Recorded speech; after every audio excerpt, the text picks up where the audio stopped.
Hello, everyone. Welcome. We're going to kick off the week here on Going Optimal with a premiere draft of Kaldheim. I'm not sure how long I'm going to stick with premiere and not even put it to a vote.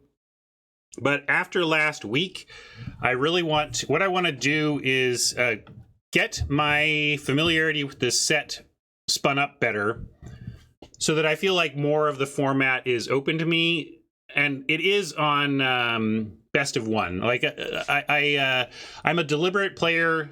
When I'm playing off stream by myself, I'm a deliberate on stream, and what I've been finding, what I found last week, is that some of the better decks in the format, like the snow control stuff, long game nonsense stuff, has been very difficult for me to play in a timely enough fashion to not have to worry about clock in best of three.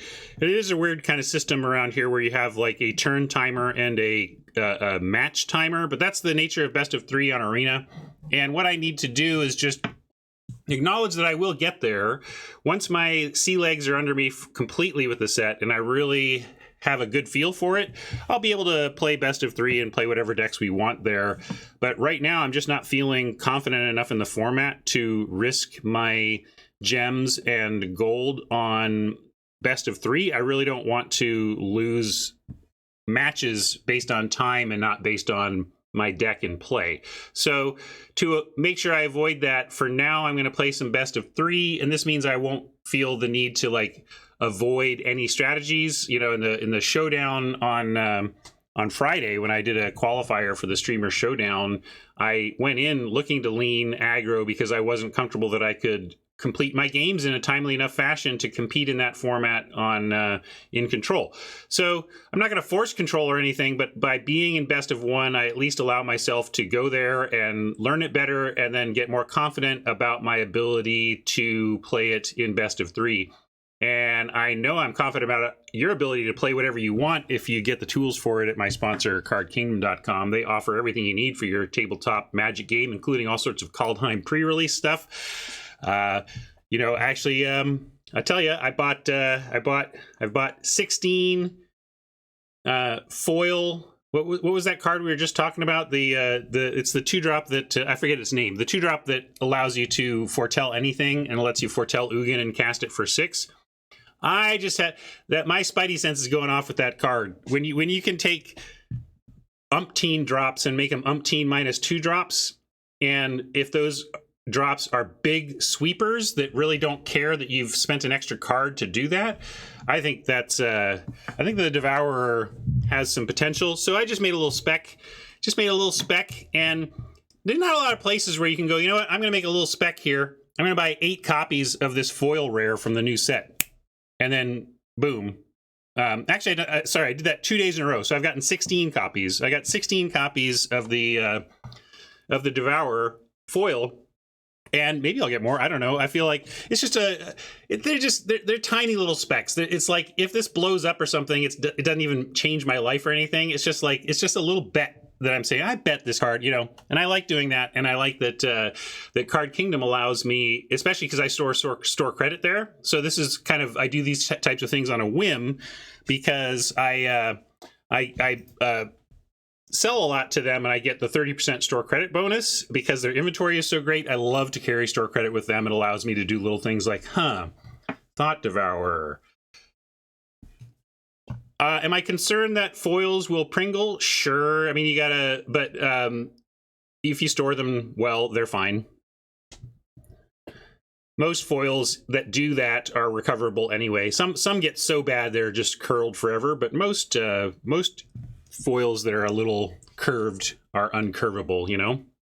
In any case, thank you so much, Card Kingdom, for your ongoing support of the stream. Appreciate that.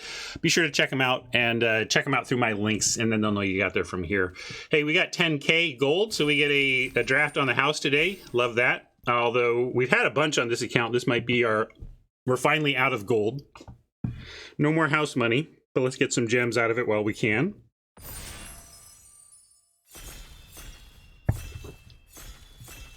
Molecule Man, there are different printers throughout the world. Yeah, to meet the demand of I mean, meeting the printing world kind of wasn't ready for Magic the Gathering. You know, there's like they've had to over the years use a lot of different sources to get everything printed on time. All right, we've got just checking for powerful commons. Behold the Multiverse on the powerful common front. Frostbite, powerful common are rare. 3/3. Whenever you cast a spell, add red.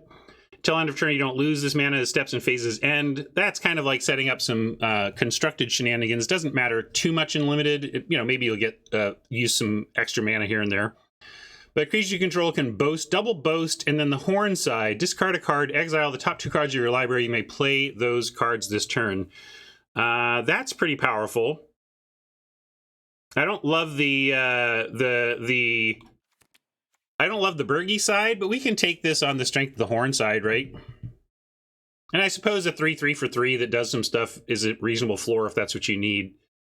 Really, you think Bergie is good and the horn is what's weak? Yeah, this is another good common. This is like a nice trio of commons. We'll try the rare though, or at least start there. Look, format's trying to make me red-black again.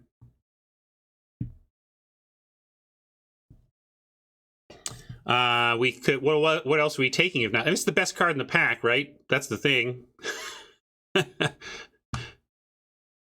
not gonna. We don't necessarily have to be red black as our first 2 picks are, but these are the right picks. Jim says swam. What are you talking about?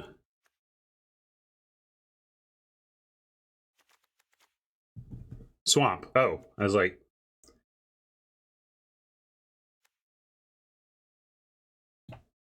Let's also get into this view.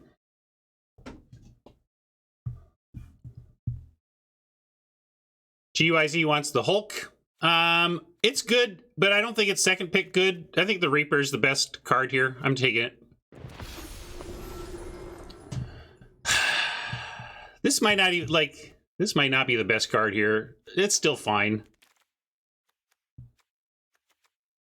But I mean, Hulk is still like 4/4, 4/3. Helm. I think we take Cardor and try to wheel the Helm. It is though, right? Yeah. I'm just saying this card isn't amazing, even though it's gold. It can do stuff. If you can get him on the forced attack, that's nice. But often it's just kind of a 4/3 for 4.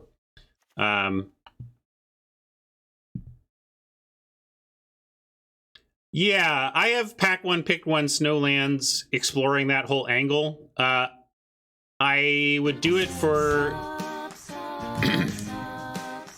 I think I'm easily first picking, or not easily, but I'm very willing to first pick snow duels that are non-white snow duels are a priority early pick, but not the non-white basic snow.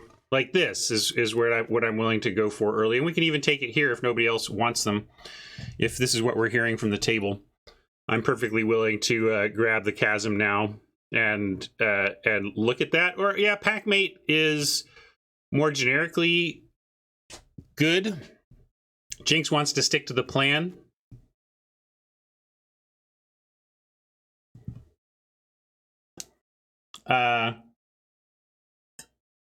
Yeah, Raider's fine too.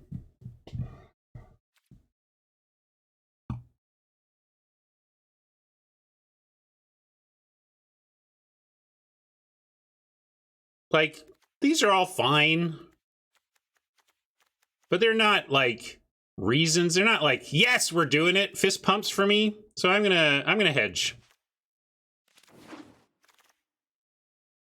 Now we don't have a snow duel in this pack, so that's worth noting. There's a Helm we could grab here. I like that over random 2 and first village rights. I think these are close, Fenor.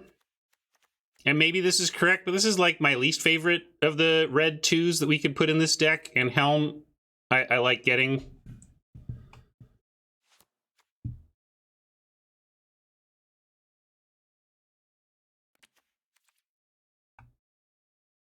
Reed Duke's taking all the pack mates. Snow-covered swamp. helps us potentially do a little bit of snowiness here. There's also Bound in Gold. There's also Masked Vandal.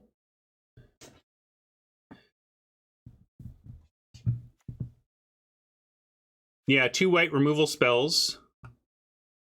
No, but what do you want out of the pack? You want a Wither Crown? I mean, if we're taking stuff, it's either, if we're taking Jundi cards, it's either Masked Vandal, Wither Crown, or just taking the Swamp on spec. Yeah, we can take the Masked Vandal. But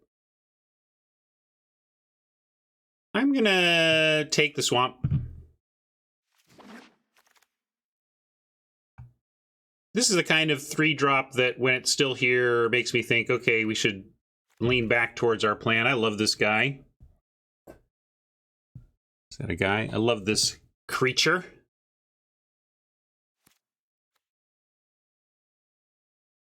Rune is fine with Helm. I don't prioritize it, though. If we get some late Rune, sure. Here's another Helm we could take, but I like a Sulphurous Mire. It goes in anything we're doing here. You like the pick? Yeah, I will play a pick, but I don't need... As much as chat has brought me up on the pick, we do have a Helm already, and I love casting my spells so much. So much.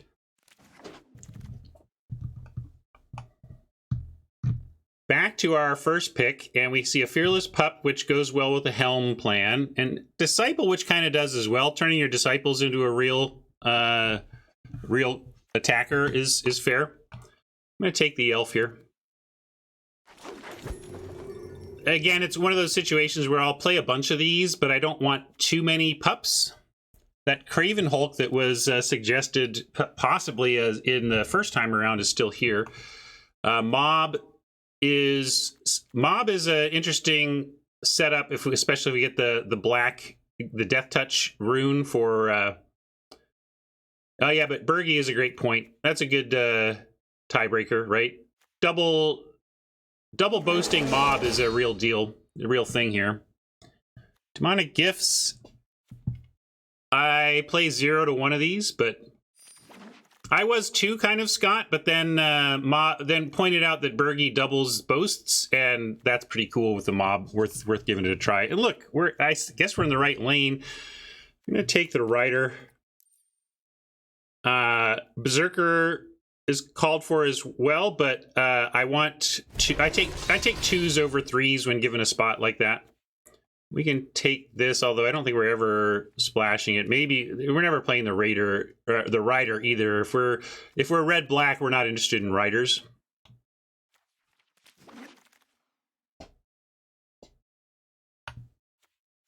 I think it's somewhat context dependent, John. Oh yeah, I could have taken the boat. I was looking at chat there. Hey, there's the Rune of Mortality that could hook up a Mob, but we're going to take the Demon Bolt over that. This is what I was talking about, though. Luis and Marsh were talking about it too. If you can Rune of Mortality up a Hoggy Mob, it's quite the machine gun. But we'll try and wheel it. Maybe not everybody will be interested in this. We'll see.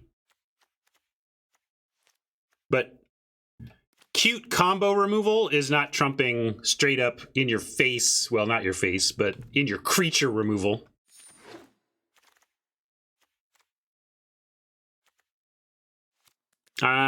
I seen the Raider and I'm interested, and I don't know this rare... Oh, Mythic. We're probably taking this, huh? What is a Quakebringer? 3 red for a 5/4. I bet it does more as a Mythic. Your opponents can't gain life. At the beginning of your upkeep, Quakebringer deals 2 damage to each opponent. This ability triggers only if Quakebringer is on the battlefield or if Quakebringer is in the graveyard, and you control a giant, and it has Foretell.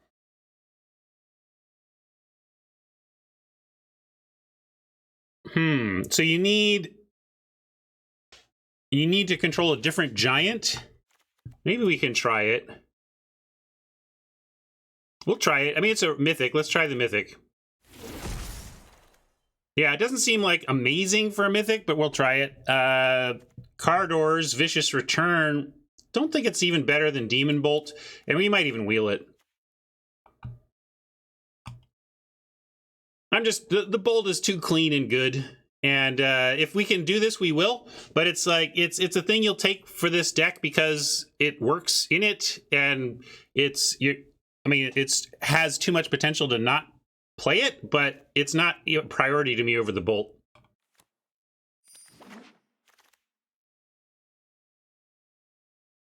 Avalanche, Collar, strong card, still here, but we're not there. We're just going to take another Elder Fang over a Breakneck and maybe try and wheel that Breakneck. The other ones were coming very late, so maybe we can wheel this one, but I'm going for the 2, especially with like Doom Scourge. And if we wheel the other, if we wheel the Saga, especially, these Disciples are great with that Saga.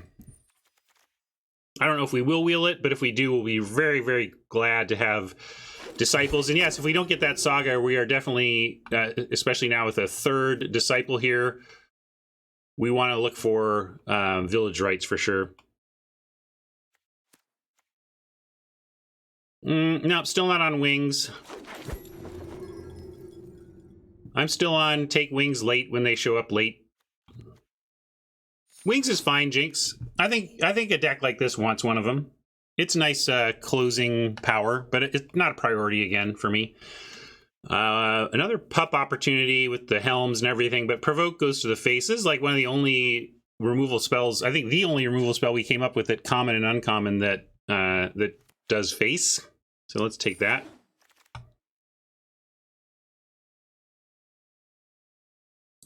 I mean, I guess I'm in the right lane, but again, y'all saw, I'm not, I don't think I drafted black-red at all this weekend, for example. Like, it feels like I'm somehow forcing it or something, but I'm not. I don't know.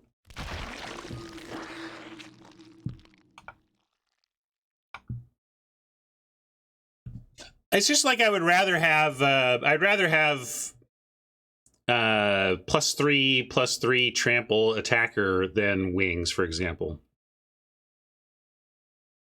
I don't think we're ever doing this, are we? Maybe we have to play a Vault Robber because we're desperate. Like, we don't want to play this either, but I'm saying if we were desperate, we would play a 2. So here's 3 cards that all could conceivably go in this deck.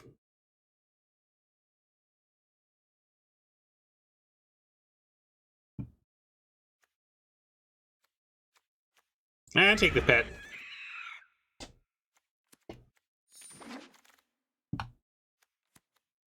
Pet's a nice 3. We're looking to 2-spell a lot in this deck, a lot of small spells. I like Helm better than Wings because it adds toughness and it's 1 mana.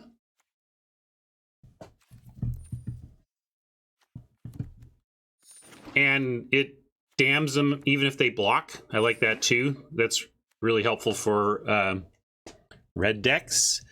Well, we're not really doing this, but we probably take it just as a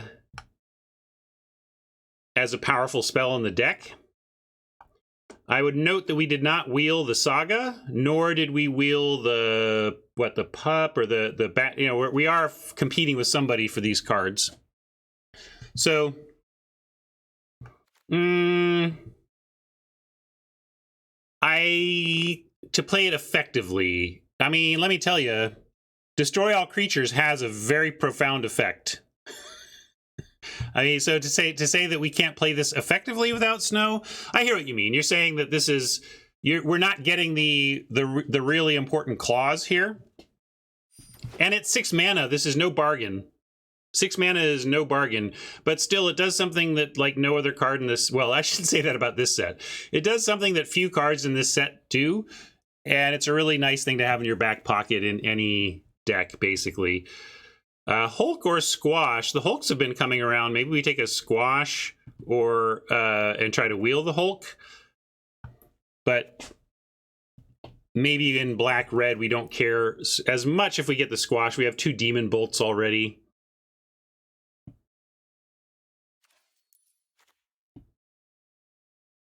All right. Too bad this is such a weak pack for pick 2. David likes the Squash. Village Rites or a really complicated Saga Village Rites? I guess we take the Saga. Well, I mean, these do some similar things in terms of like making value out of these disciples. This does it cheaper. This does more stuff. Maybe we'll wheel the other one. Hammer I like to see. Another disciple that might come around, but Hammer's a good ad for this deck for sure.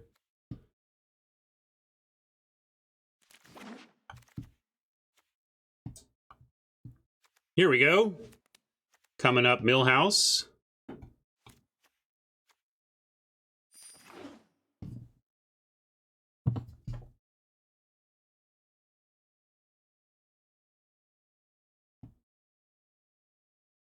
Everything's coming up, Millhouse.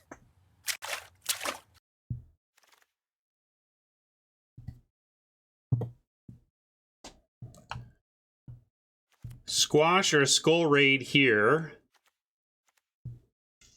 Fenner likes the Skull Raid. Shen is excited about the Squash. True, we're a little low on 2s. That's a reason to hold that for now, I think. Do we have anything? We have these on 2. But overall, for this format, I think you're right. We're pretty low on 2s. So let's take the Skull Raid. I'm down.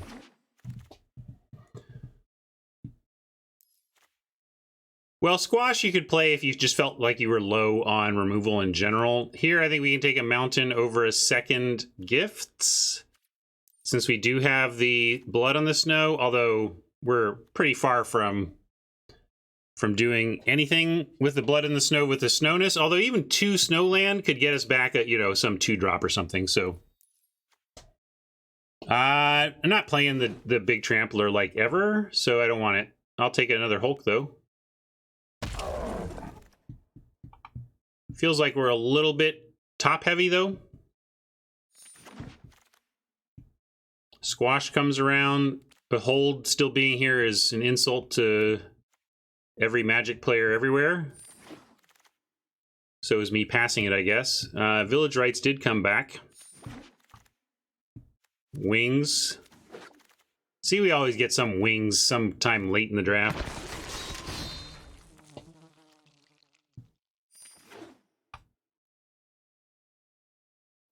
Well, we got some choices.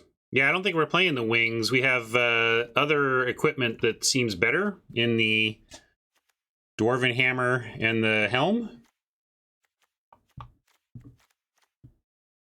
It's possible Wings is better in this deck than Helm, Fenor. Maybe I'll mix it up and we'll switch Wings and Helm around a couple times today.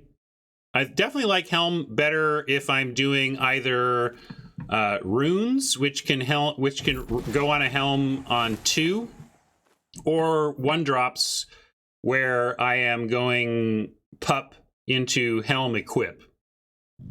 So I admit that the Helm is not doing its best work here.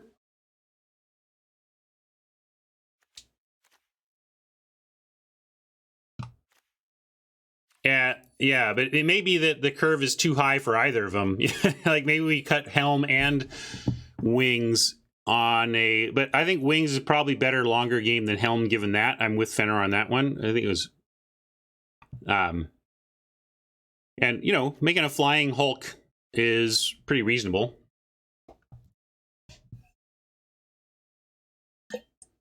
Your Rakdos Rare Saga... I think we know who the red-black drafter is around here. I got my bona fides, Tron. Yeah, we could cut Squash, although, you know, for one more, like, we're going to happily play Provoke. Granted, this goes to face. This one, for 1 more mana, does 6 instead, does twice as much. We can cut Demonic Gifts, although that's fun on Disciple. Maybe I'll leave... See, this is my problem. I don't want to cut anything. Let's pop to the top and see. Yeah, I guess we can cut Squash. I do like a Skull Raid as an alternate too. Same with the bolts. I mean, not that I'm cutting the bolts, but...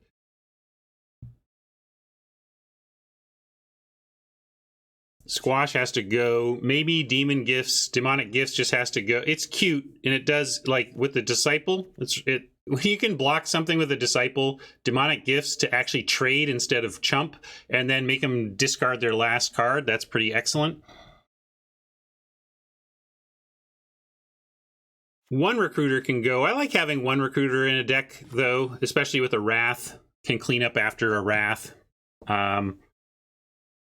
We could cut the Wrath. But I think it's just too unique of an ability to cut.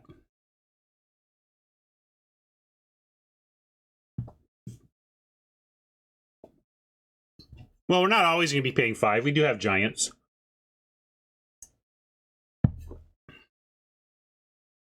Yeah. I mean, it's all nice. It's all well and good to say, I don't pay 5 mana for my removal. I just don't run removal. Wait, what? No, I need to run removal, right? I'm not saying we're that, right? But the reason we can cut it is because we do look to have a lot of interaction with 2 bolts, a Frostbite, and a Vicious Return that can chuck a bolt around as well. So we got some action and a Provoke. Like, the point is that we have the removal to cut it. I just want to call that out. That if we didn't have the removal, I would absolutely play clunky, not sure it's going to be 5 or 2 type deal 6. Yeah, sorry, I've been holding off on that, but I've been calling that as a cut for sure. So where does that leave us? Infernal Pet could go.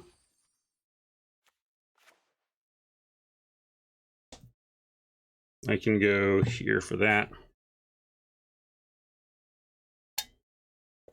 This is 41, and we are in best of 1. You could make an argument for going down to 16. We do have a Raider to do some card flow, but we also are looking to run 3 5-drops and a 6, so I like 17. You got it, Gold. The real key, Gold Links, is not playing on your main free-to-play account past 4 wins a day, and making sure you're only playing when Wizards is paying you to do so with good gold.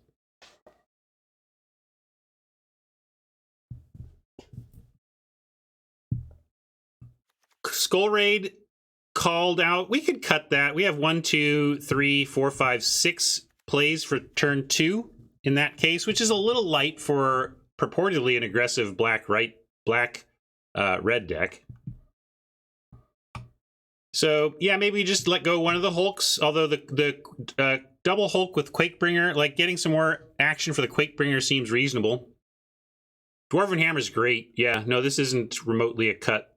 This turns all of our stupid Disciples into things they have to trade off for.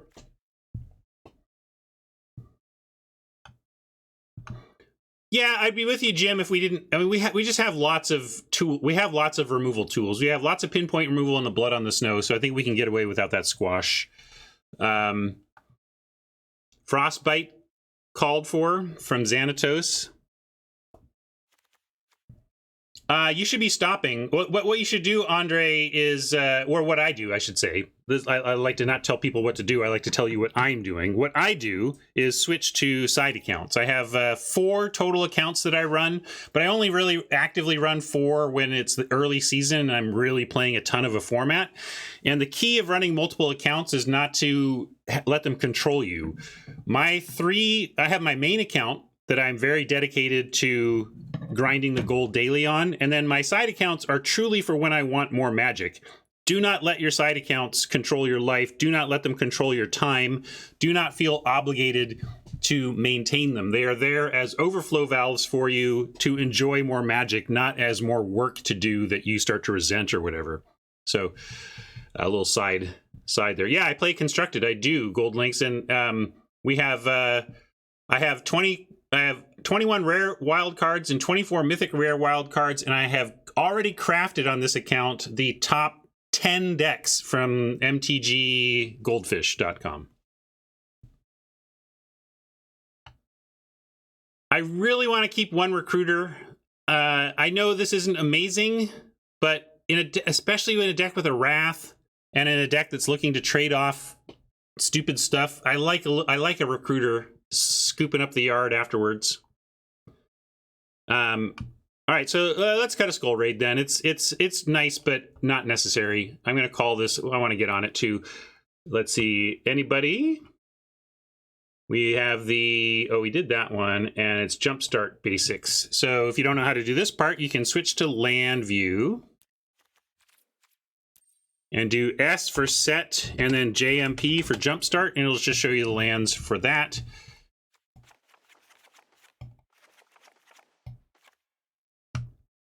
I know East. Chat's got my back, though. They'll tell you I didn't do anything to deserve this other than open powerful black and red cards.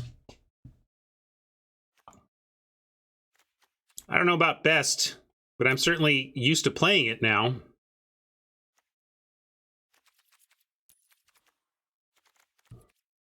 Seven, 8. Yeah, this is a 9/9 mana base as well.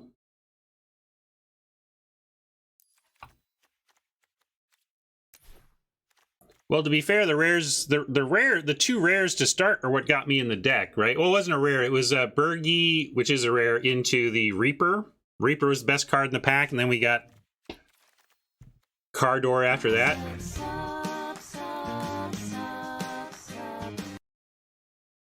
Thank you for the sub. Let's see. I'm going to call Slam It because of the Cardor joke.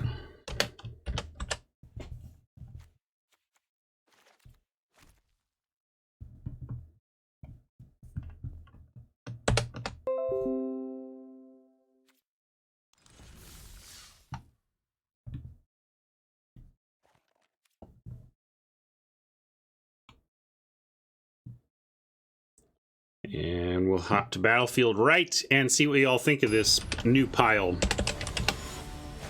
If we were to play this out 1,000,000 times, what would our average win count be closest to?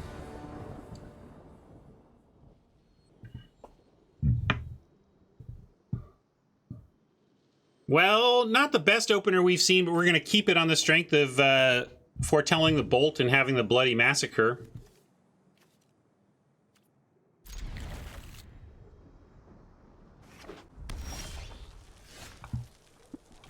Ideally, we find Berserkers to play before this Bloody Massacre.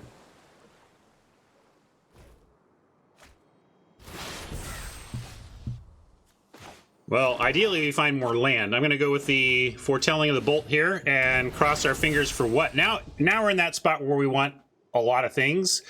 But I think if I got a land, I would just go ahead and run out the Massacre. Yeah, for a red-black deck, we're a little low on Berserkers.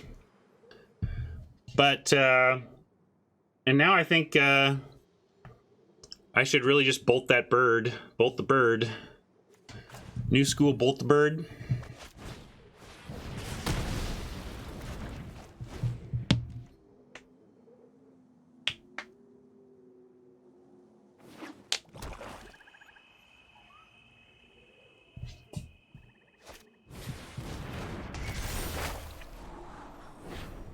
Come on, land us. Land, land, land. All right, thank you. So,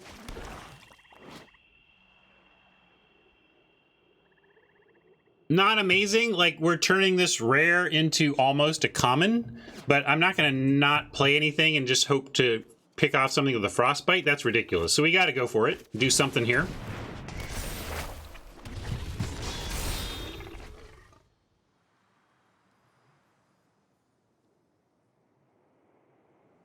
We've left Provoke in on purpose the whole time. One of the reasons I like Provoke, a single Provoke at least, is it does have face capability, which most red removal in the set does not have.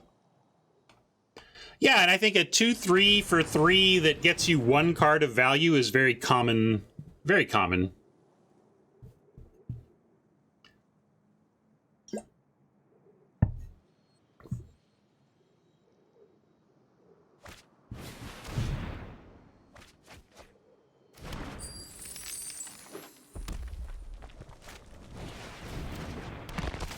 All right, we get to attack, and we did find another land even, so I'm liking all that.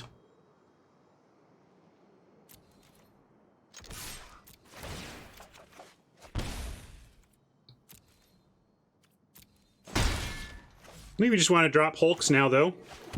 Say, here's our big stuff. Can you deal?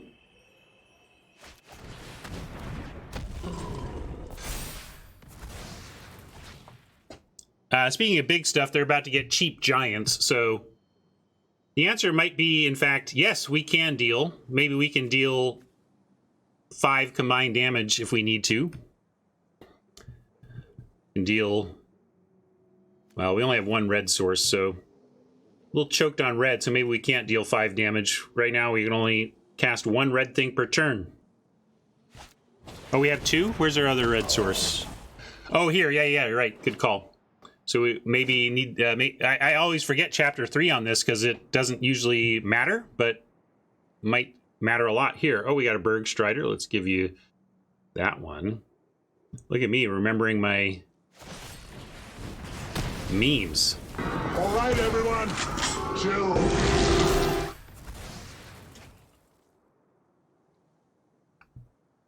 All right, well, we got our red stripped from us, but with 5 mana, we can Elder Fang and Craven Hulk. No, we can't Elder Fang and Craven Hulk. We can... I just like maybe another Craven Hulk hold up Village Rites. We could also set up for next turn Cardooring, though, by going Disciple, hold up Village Rites Frostbite. So there's a couple things we can do here. I'm going to go with the Hulk hold up rights play. If they go to kill one of our giants, we can draw some cards off of it, and...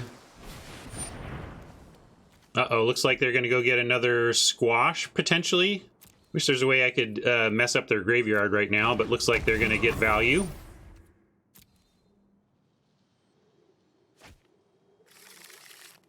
Strong play from Oppo here. But look, I'm glad I did what we did. We get some value back.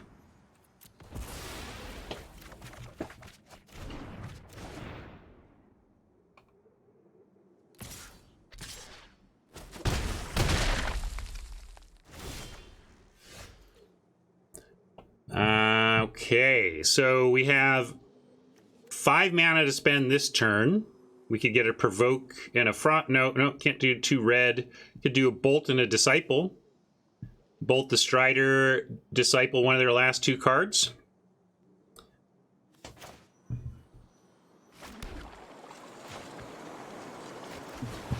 Some say I never heard of ya.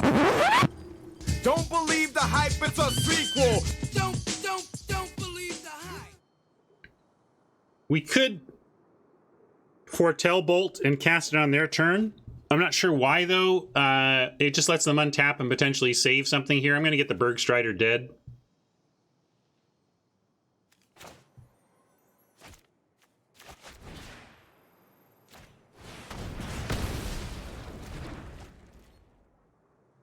Could have attacked with the Hulk and then bolted the Arcanist if we want. Maybe I should have done that. This is a little more annoying, but we have Frostbite to finish this off in the event of a chump block or a bounce block off the Hulk.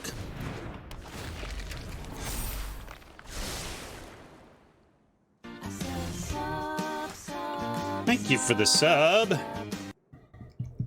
So now we can go Kennel Master, hold up Frostbite, and Disciple probably gets blocked, but not by something we can finish off. But maybe we can finish it off with a Provoke, but that doesn't work either.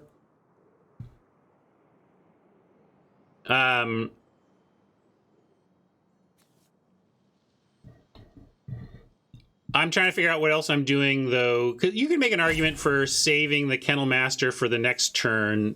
But Kennel Master, I'm just trying to figure out if Kennel Master later gets us something more Provoke-y, Frostbite-y.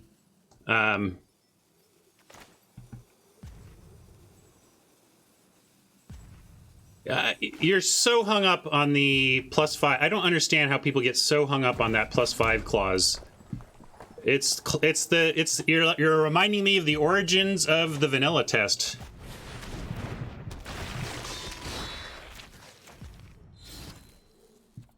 I've done it once to win the game. Yeah, I should have. I'm not thinking about holding lands, and I should. You're right.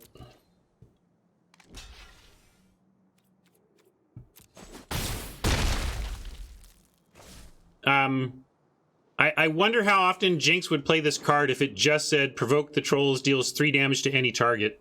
Like, I almost feel like the extra text is making you ding it. Like, provoke the trolls is okay, but that second clause, ugh.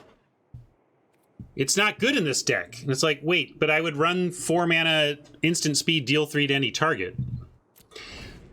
That is clunky. That is a little below premium. 3 damage to any target at 4 mana instant. Maybe just a little below premium, but not much. Fenor, I'm acknowledging its status, right? I'm not saying it's premium. No, I need 1 red mana for Frostbite to work. Speaking of rules text being over. Oh, here, let's get Cardboard Live back. Thank you. I know what you meant, Radiant. I'm being snotty. But yes, 3 snow permanents, not snow lands, which is the other weird thing about this format, is that you keep having to go back and check your snow cards to see whether they're looking at permanents or lands, because R&D is like, we need both for power knob purposes.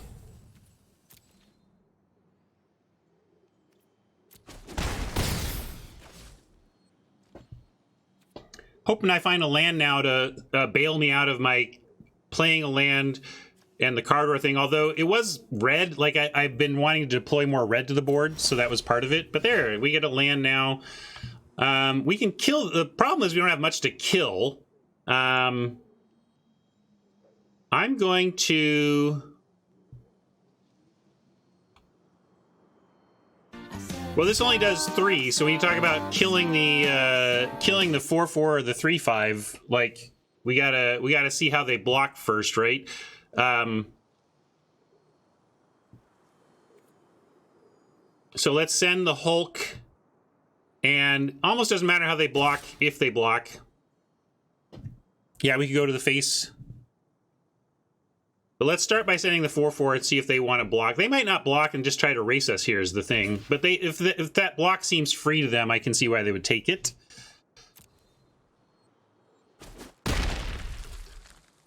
So now we can Frostbite.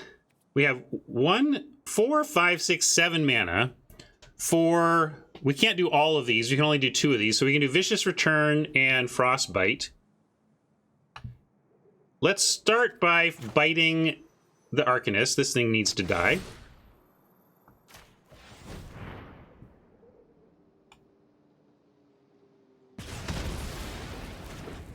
And maybe we're actually supposed to, I guess, like if I play the Vicious Return, we sack this and we take out what? We go to face or we take out a 3/3, but then we're just losing to the Crackback. So we can't do that. So we're going to save Provoke and try to chump plus Provoke to take out the Strider and accept the other damage and hope that this doesn't just kill us. And we'll say, I'm saving the land though. Eventually we're going to do this. Maybe. Right now we're about to lose the Disciple, which is our sack outlet for Chapter 1.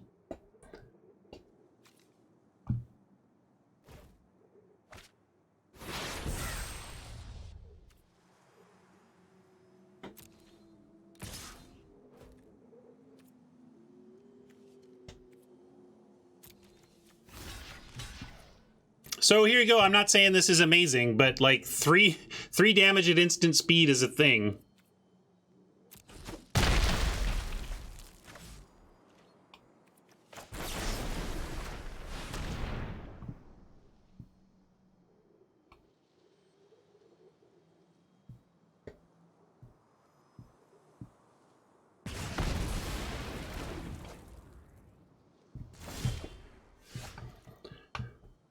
Call me the Reaper. I've been killing low and high.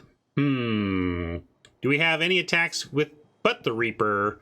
Not really at 7, but we're going to drop this in the air and hope that it starts to get there. You want to swing all? Why are we swinging all? What does that get us? They can double block to 1 for 1, one of our 4/4s. They take 6 total. We kill the 1/3. We trade a 1/3 for a 4/4, and we get 4 extra damage in.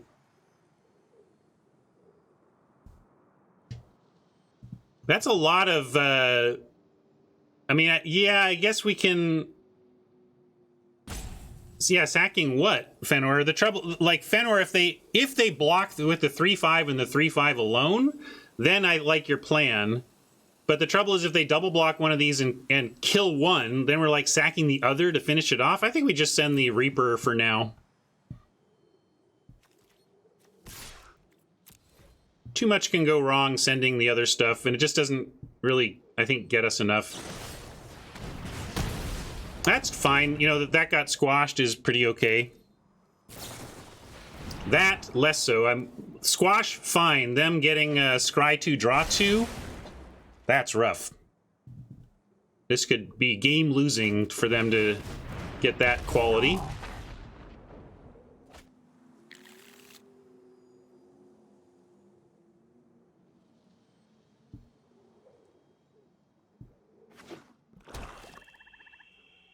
They might have done fancy play in terms of foretelling that, yeah, but... Well, now we're just kind of waiting, and not a great spot here. I'm going to play a swamp. Although we do have, I guess we have the Rummager. I'm gonna hold both lands, both for Skull Raid protection, for our 2/1 ETB discard draw, our ETB Rummager. Yeah, I suppose we are just dead. Although we're not dead. We go to 6 if we don't attack, but we might as well. But now I've already not attacked. Do they have lethal? How do they have lethal? I counted 6.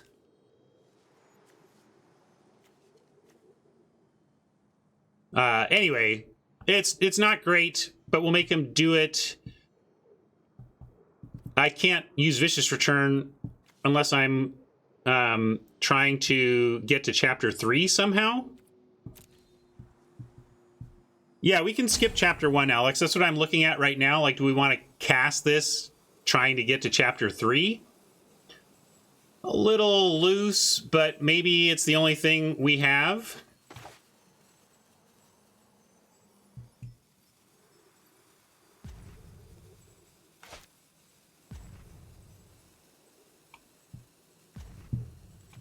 I guess is all we have. No, we don't even need to sack. I mean, if we sack Hulk, what are we getting? We get a dead Harbinger? That's not worth it. We can't sack anything. We're just going to submit 0. Or decline, whatever it says.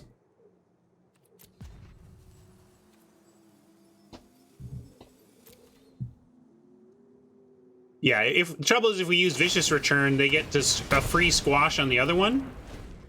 We might be dead to something that pumps, but hopefully we're at 1 and we draw. The thing is, I don't know what we draw from here. We would have, like, what's our plan to get out of this? Oh, I guess Blood on the Snow is our only out. Yep, but that's why you have it in the deck, right? Show me deck. Blood on the Snow. Why we drafted it. No luck this time. But yeah, you see why you still run Blood in the Snow in what is ostensibly an aggressive deck. Not that this is like a poster child of aggro red-black or anything, but you can see why we run it. It just gets you out of spots that no other card can, and as much as we like to think that everything is going to go well every game, sometimes even your red-black aggressive decks are on the back foot and need some help. Of course, the flip side is you're curving out with your red-black aggressive deck, and just one more piece of curve-out power, and your opponent can't do anything about this, right? And then you draw Blood on the Snow instead, which is like a blank. That's the downside. So I just want to acknowledge where the downside of including contrary to basic plan type cards like that in a deck is. All right, off to a poor start. But this has happened to us before. Take an early loss, get into the loser's bracket, and start cleaning up. Let's see if we can do that.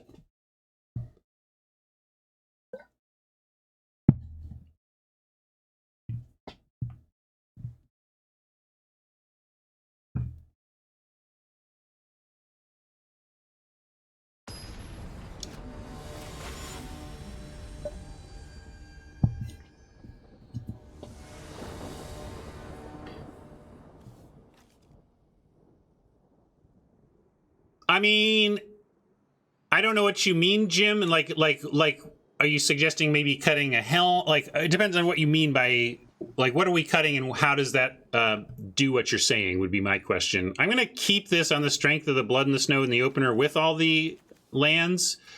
We're not, yeah, there's some ways that this could go horribly wrong, but I think this has enough going for it that I'm going to keep.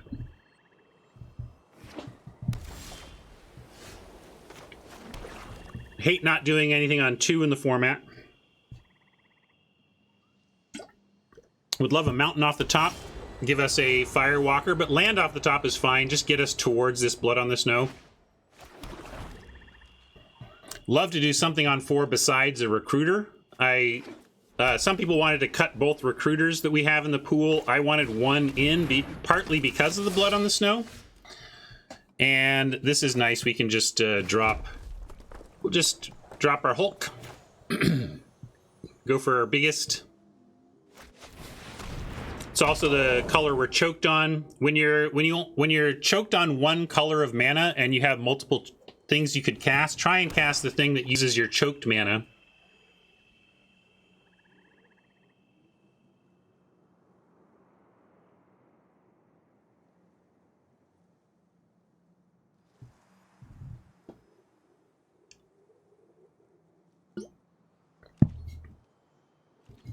I mean, so like Helm for Squash is suggested, and sure, yeah, we could do that. One swap does not a shift from aggro to control make, but it is a shift in that direction for sure. I'm just going to keep playing the biggest stuff I can, so I'm going to send in Hulk.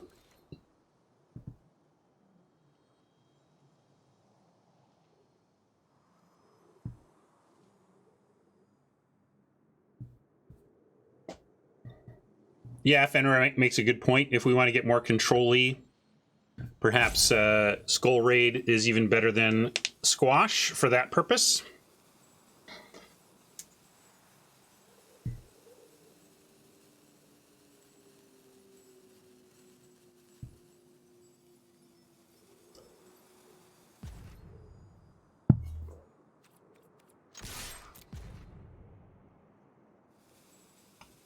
Yeah, we could look for another card to pull. Mwah! You know what I love to see when I've got a sweeper in my hand? Somebody using this style of removal. Now I'm wondering if we play anything at all. Should I just play to possibly drawing a top deck basic?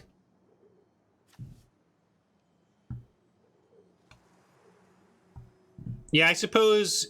Thing is, it's not like, let's say we don't hit the land. I guess if they make another big creature, that's rough. I'm going to go with the big one. I'm going to go with the biggest thing. This actually helps a lot post-Wrath. You know, if it's a clear board and we're rebuilding after a Wrath with Firewalker and Recruiter, that's nice.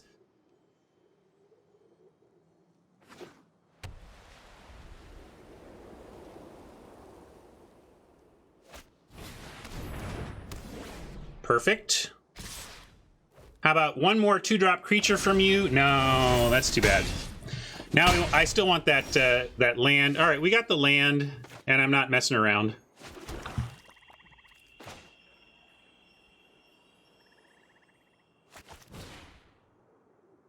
Make sure I click the right one.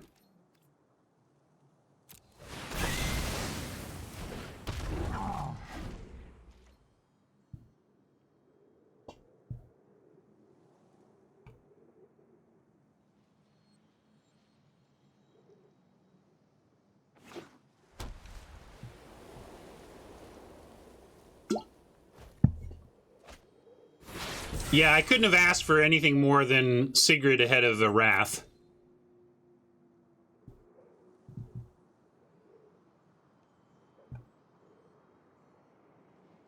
I can't believe I'm playing red-black again on stream. I'm not trying. You all were here. It's so funny. I wonder if Luis would have ended up here. Or anybody, you know... Would you all have ended up here? Anybody ended... Like, I think Jim was on some of the snow stuff.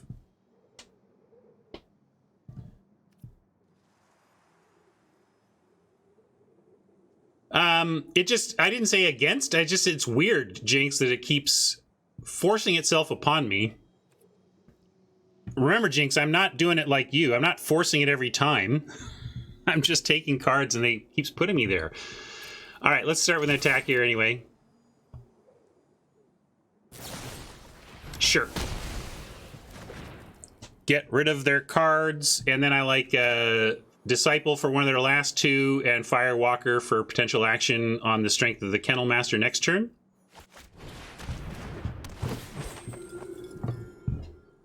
Some say I never heard of ya, a rap burglar.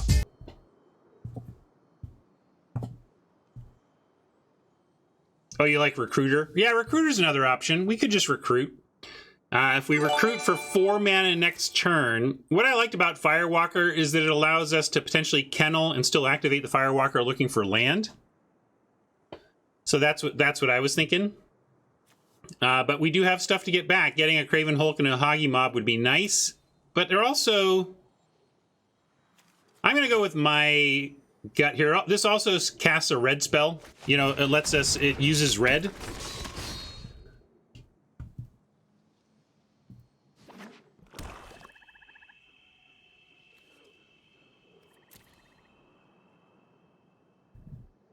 Dust has settled and we're looking pretty good, although this is real. Let's. I keep forgetting these land. I just noticed this land. No idea when Oppo played this, but just noticing it now.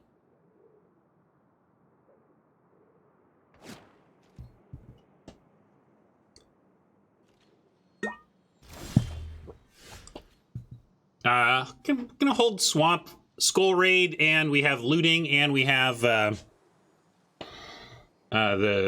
Black-Red Saga that needs a discard. Also, we are hoping to find a land off the Firewalker attack here, which we are going to do because Kennel Master is a good card.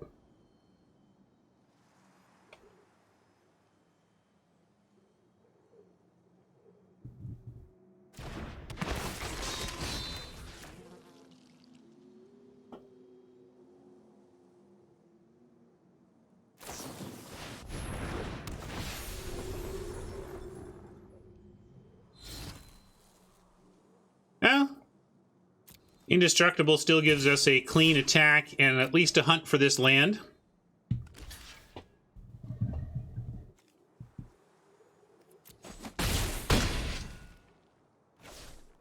One time, Mountain on top.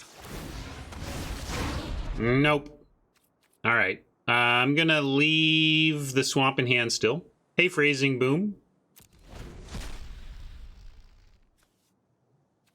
You got some Berserkers, a couple of Berserkers.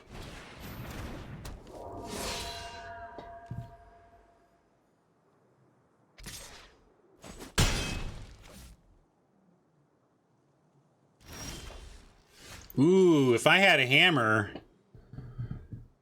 I'd hammer all over this land. I'm going to send everything but the Disciple here and look to Firewalk. And then decide what to do after that.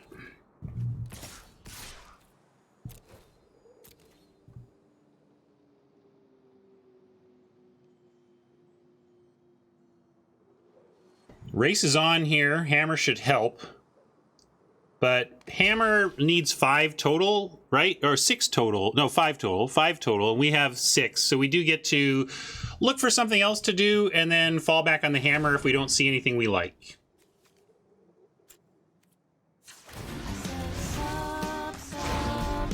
Ooh, Frostbite says, let's keep this thing alive. I'm going to do this instead. We can play the Recruiter.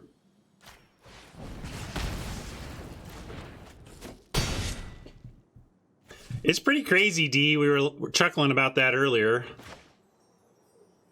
Couldn't? What do you mean? 3 mana, 2 to do it, 5 total? We could have.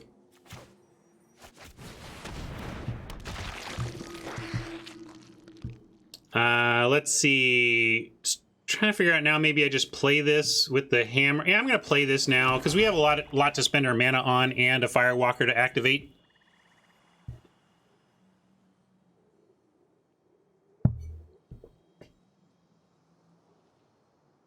Yeah, there's a lot of, looks like there's a lot of little knobs that got changed to balance design and made things less grokkable, if that makes sense. A lot of things you have to go back and check. This is what I was talking about with, wait, does this snow thing check permanents or lands? Wait, does this equipment need 2 of that color or 1? There's just a lot of that in this set. And it's part of what is making it brain-breaking, pretty sure. All right, they're racing hard, and really, let's see, if we just take... I think we just have to race by... well, we could race by chumping. I could just chump here. That's a better race situation, right? And then 4, 5, 6, 7, 8, 9, 10. We can even just cast this and win, right? So we just win. We just play the hammer and equip it, so we're fine. We're just gonna chump.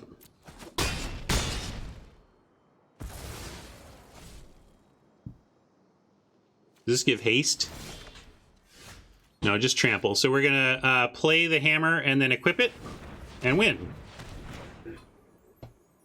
Can they do that? Oh yeah, fair enough, fair enough. Thank you for the reminder about Angel Land.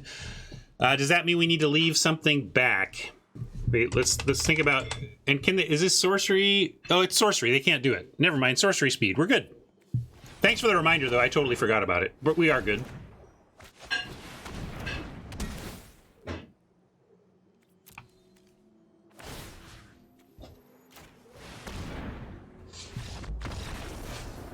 Yeah, some of those lands are instant. Absolutely. Absolutely.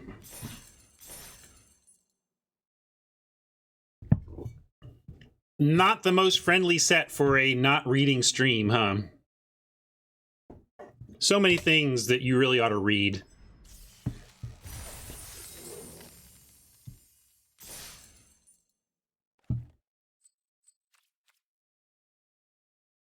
Playing a bunch of 1 toughness creatures into my opponent's on-board deal 2 to everything land was my favorite mistake of the set so far.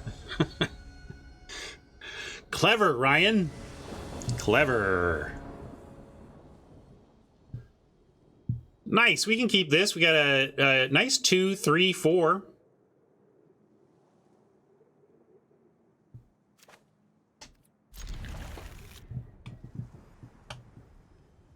Mana's there too.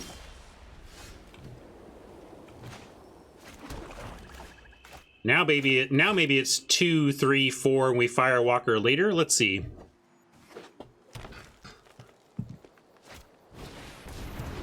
Oh, baby. Love a shield mate. I love a disciple against a shield mate. Some say I never heard of ya. Don't believe the hype, it's a sequel. Don't believe the hype.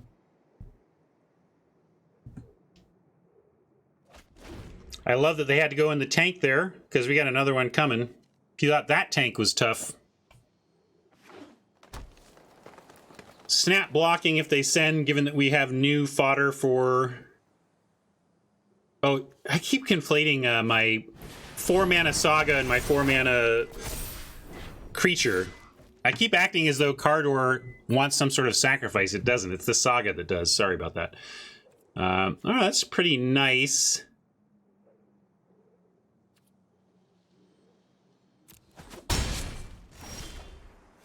There we go. That's what I was actually talking about. Okay, so this works. We are going to play a second Disciple.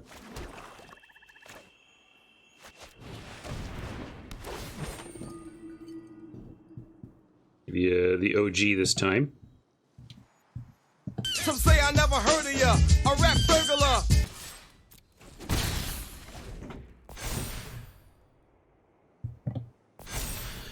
And basically, by only having Disciples out, Chapter 3 isn't really going to hurt us much. And, oh, wow. Interesting. Oh, I thought this was another copy of this. Yeah, it's still not very good. I think we're fine here. This is fine. Could just save the damage. Because here's the thing. One of these is getting killed by their Saga. The other one is getting killed through Cardor. Might as well chump, right? Save 4.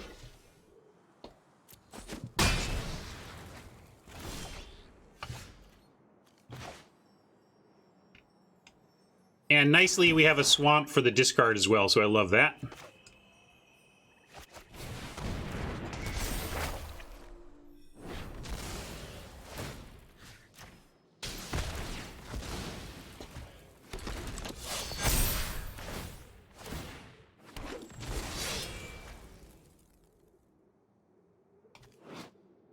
Choose any number of artifact tokens in or creature tokens you control with different names and create a copy. So they'll get Chapter 3 gets them currently just 2 cards. Not the worst. We are the only ones that have to discard. Do we want to discard Swamp? Yeah, probably. I do want some mana, but we've got stuff to do. Let's pitch the land.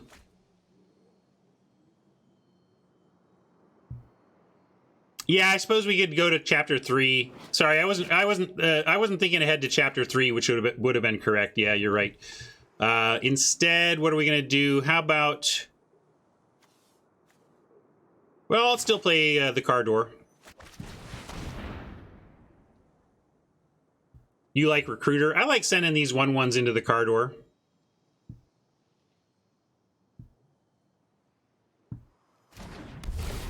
I see what you're saying. Fenrir just wanted to eat 2 things by doing it sequentially.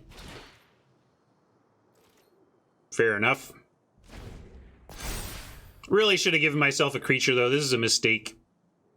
I've taken off punting because I don't like the debate about whether a mistake qualifies as a punt. That was starting to annoy me, but I can absolutely acknowledge that it was a mistake not to pitch a creature. And that's why I'm doing it. I'd rather discuss the mistakes and not discuss the texture, the exact threshold of the mistake. That just feels like a useless discussion, or a less useful discussion to me.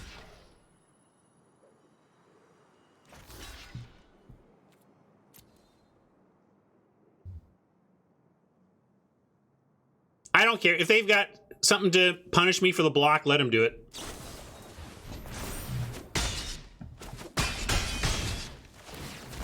See, that's actually good. I like it, because now we get Chapter 3 and we can bring it back. So let's do that.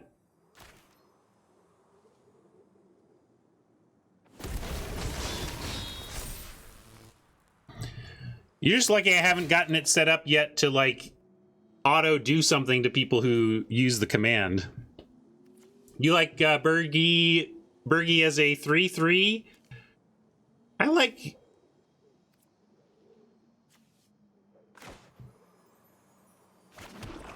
Yeah, if we're doing it, if you just want to eat a token, though, why aren't we recruiting? If the point is to snack.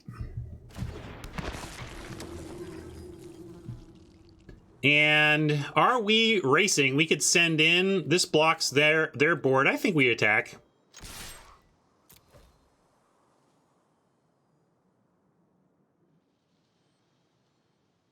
I should have attacked before playing a recruiter or whatever, but it's not going to change their blocks.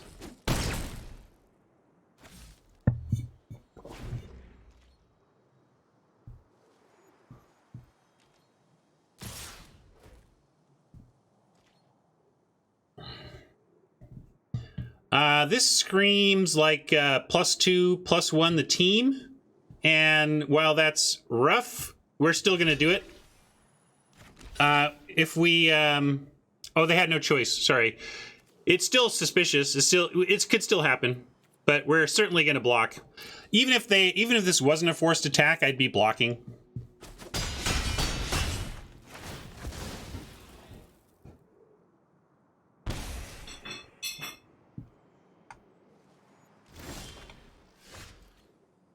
All right, let's go with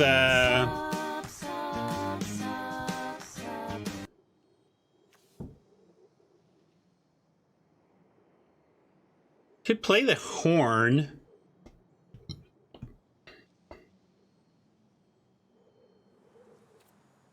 But let's start with an attack. I mean, we are racing here.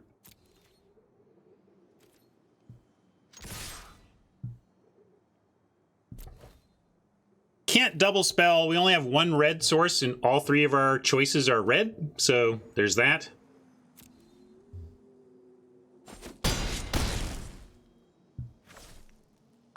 But Firewalker... Yeah, it's true. Bergie down could actually make use of the mana clause, as Jinx is pointing out.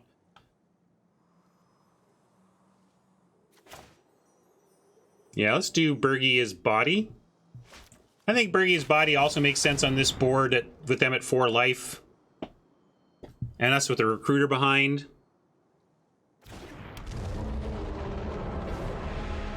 Hat, I'm going with the Bergie first on the Jinx observation that the red mana clause actually could help us unclog here.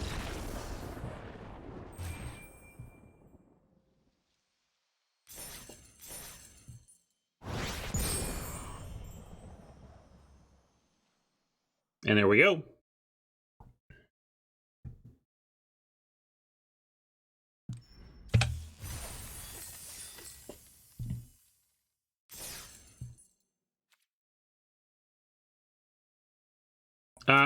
Sorry, I habitually is just leaping right back in, but we did talk about making some shifts a little, like, I don't want to present this as we're going from aggro to control. No. We are shifting a little bit more towards, oh, and we weren't even playing the helmet. We already cut the helm.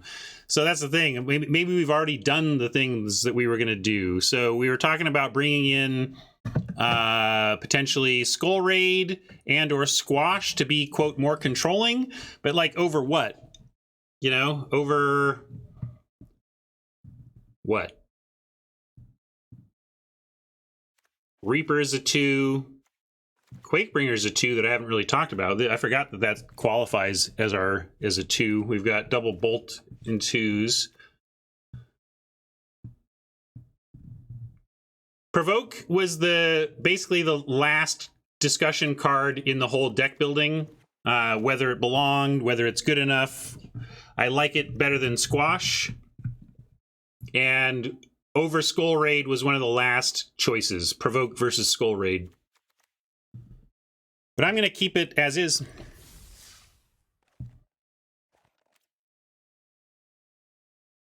It's super, super close. So I'm not going to worry too much about it. Let's play.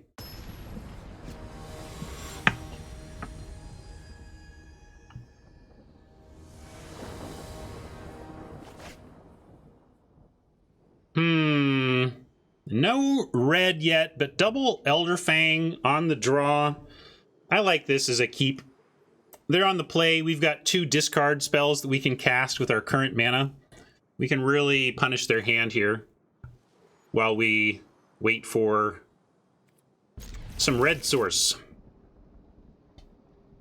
Unfortunately, Massacre does not match the Elder Fangs in any way. We're not drawing cards off of attacking with Elder Fangs.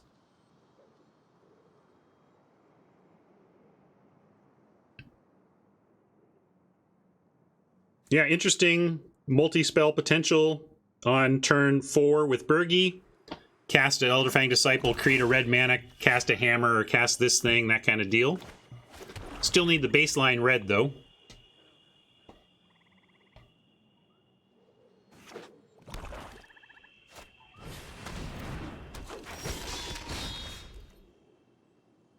Come on, Berserker, girls think sexy. My love for you is like a truck berserker. Some say I never heard of ya, a rap burglar.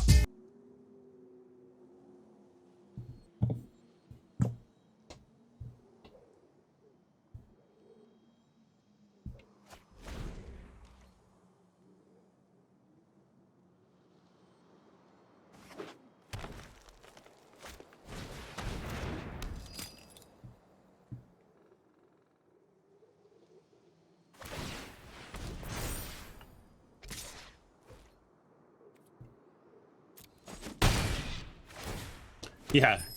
Well, hopefully that'll be your encouragement to go watch Clerks, Jinx. Go watch Clerks and get back to us. All right. We did find our mountain. That's great. I think we just go Bergie here, looking to set up, unlocking our mana next turn.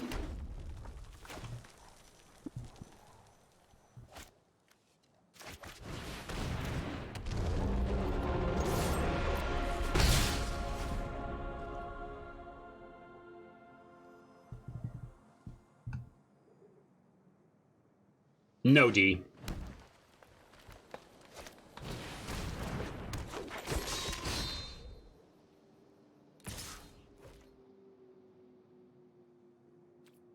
They're racing. That's fine with me. They're making some treasure here, but they're down to 1 card left. Hopefully. And this is in hand. That's not... Okay, so we're going to get their last card.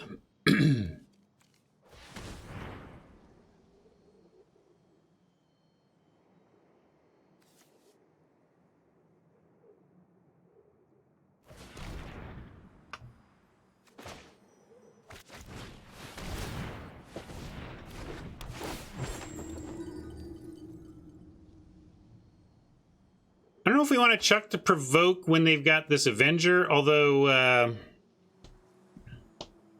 I think we should play the Raider and chuck something. We can also just go, yeah, Massacre. I like Massacre.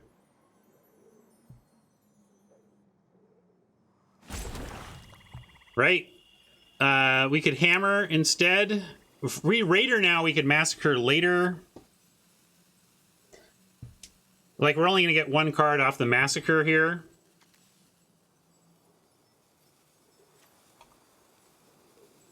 Can't play post... Oh, does this... Oh, you're right. It does. I was thinking I had to do it. I was like, I know Magic rules. And you're like, yeah, but I read the card. Trumped.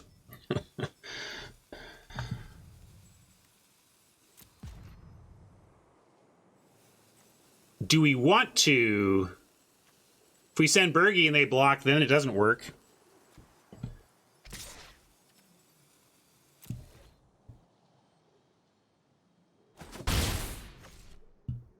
And yeah, I'm just going to play the Massacre. It's fine. It's like, I want to get super value out of the Massacre, and I'm only getting okay value. That's fine.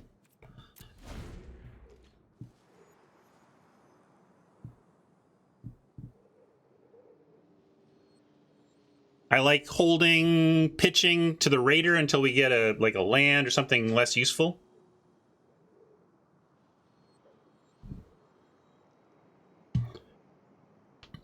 Well, at least the 2-mana 2/1 does set up to add value to the thing that makes the 3-mana 2/3, right?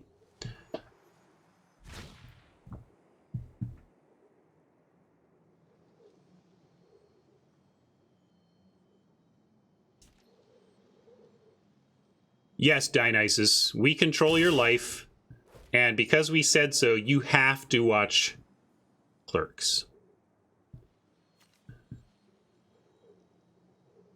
So, we could double block like so. We give up drawing a card next turn. That's the thing. It's not just for the Berserker. It's they get a lot of value out of the Berserker dying. It turns into a 2/2. It draws them a card. So the thing is, cracking back is going to kill it anyway. But I guess we should just kill it we should kill it, but not at any cost of our creatures, right? Because of this. Ascent of the Worthies just says things are not going to go the way you want. Oh, it's only to creatures? Well, regardless, I'm not blocking. You don't make me read. Let's see. All damage to be dealt to creatures you control is dealt to that creature instead. Got it. We're all missing something. A lot of weird cards requiring a lot of multiple reads in this format.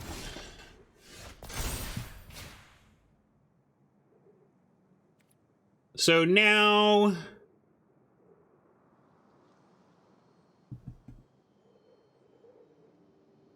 Now I like provoke with the Ascent Chapter 2 on the stack. How about that? I like that. And let's definitely swing with this and this and this, but maybe leave a Disciple back to threaten the Avenger, depending. But we're going to kill the Avenger, so I guess that doesn't matter. We might want to chump. I'm going to leave back a chump. I don't have perfect reasoning other than it feels right, and I don't want to sit here staring at a board, so I'm going to make the call and play on. With 5 mana, we could Raider and Provoke, but then we don't get our play that we want. So I need to just provoke on. Well, if we go Raider into Provoke, it doesn't work unless we want to kill the Berserker. Well,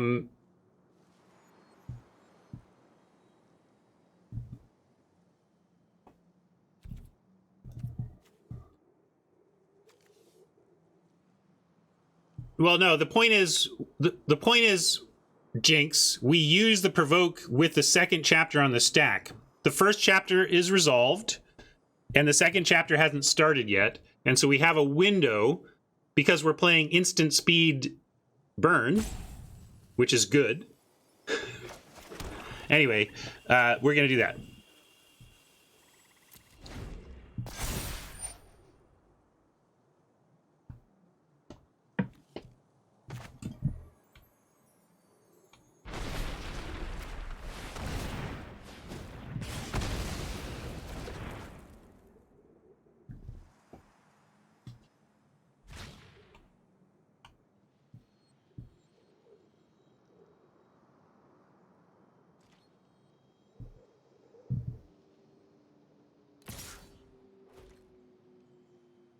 So, don't think this is likely to kill us. What does this do? Return target creature card from your graveyard to the battlefield with a flying counter. We gotta kill him quick. Yeah, I doubt it's Mammoth Growth, but I suppose we should not die to it, and 1 point of damage isn't gonna do much. Thing is, I don't know how, if they've got it, they probably get us next turn off of that. We're gonna have to just leave all these keep leaving chumps, I guess.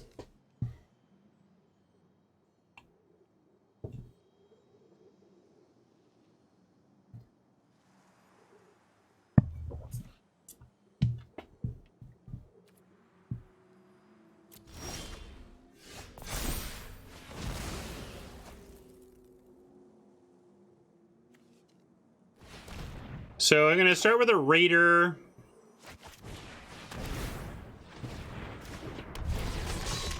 Pitching Swamp. And now we have Hammer Equip. Or Hammer Create Token. This stays through combat so I can attack first as well. I'm going to leave the Disciple back again. Although we do have a Raider back, I guess that's fine. We can block with that instead. You like 5, not 6? We do have a Raider to chump.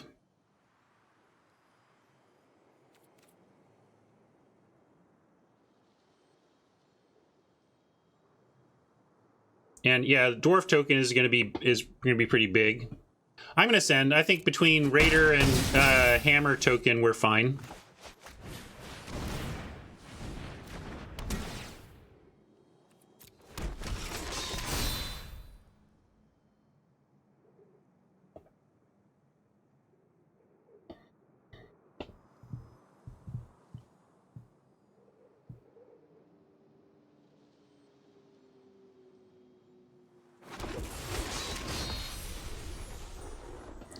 But it doesn't really matter. It's almost the same, Mike, because that just a Disciple getting in for 1 now, and then this chumping and Disciple getting in again for 2 is the same as Disciple chumping and Raider getting in for 2. Like, it doesn't matter too much.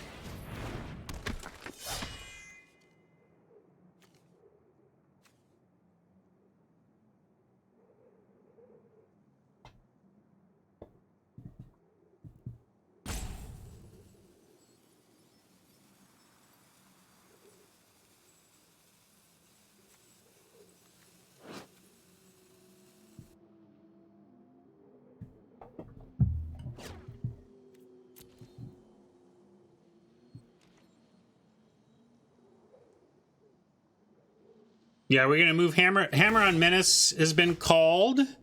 Let's see. If we move Hammer to the Menace, we get a 5 power Menace. Basically, that must be blocked, or else something else gets in and they lose. They need 2 to block that. If they take 2 to block the 5 power and another thing to block our biggest one, we still end up with 2, 3, 4, 5. It's not lethal, but they have to lose their whole board to not die, unless they have the pump spell. But if they have to use the pump spell to not die here, then that's good too. We can also, given that, just send in without moving it.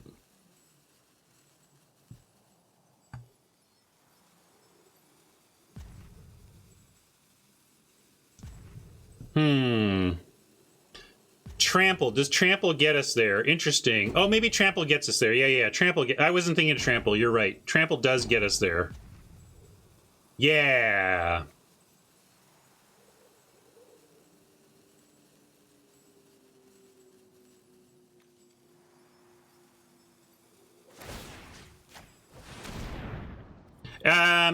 Maybe it doesn't get us there, but it gets us close enough. I gotta go now. I gotta go.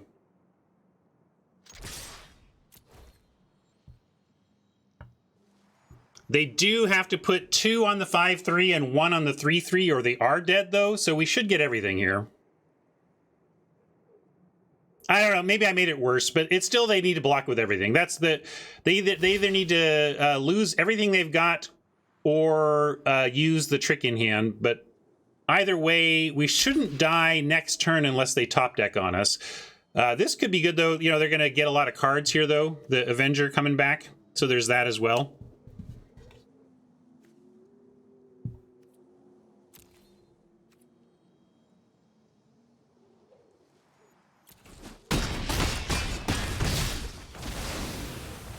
And maybe they're like making a 2/2 and then hoping to. Oh, hey, look, forgot about that. I forgot that they took damage from the draw. Yeah, I mean, I knew that. It was a clean kill. We knew that. Clean kill. I'm aware of every rules thing on the battlefield at all times. I just leave some of it out of my commentary as a quiz for the viewers. You're welcome. It's an educational stream.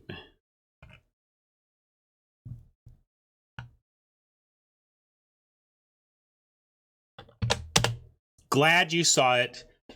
I give you all a passing grade. Well done.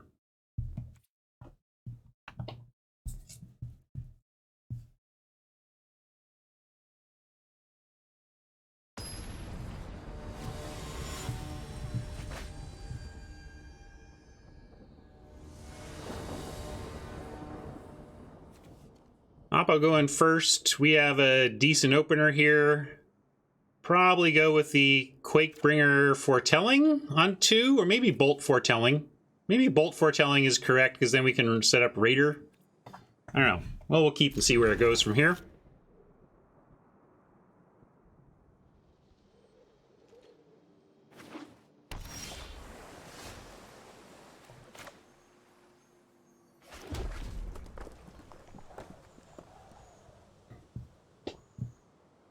Yeah, maybe we'll Foretell Bolt, Foretell Quake, and slowly draw into our Wrath.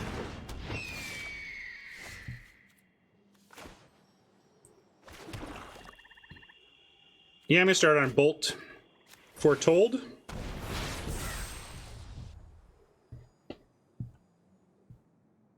Yeah, not the bird we want to bolt at this point in time, although that could get out of hand, just not yet.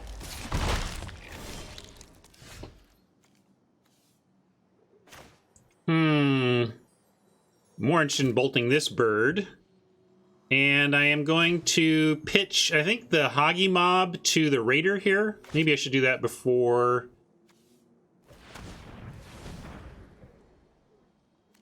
I play a land even.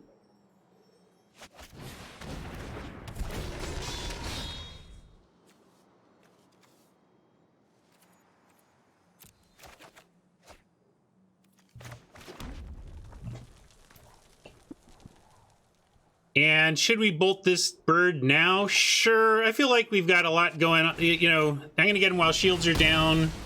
They got 3 cards left. They got no snow yet for the hawk. We got a nice grip.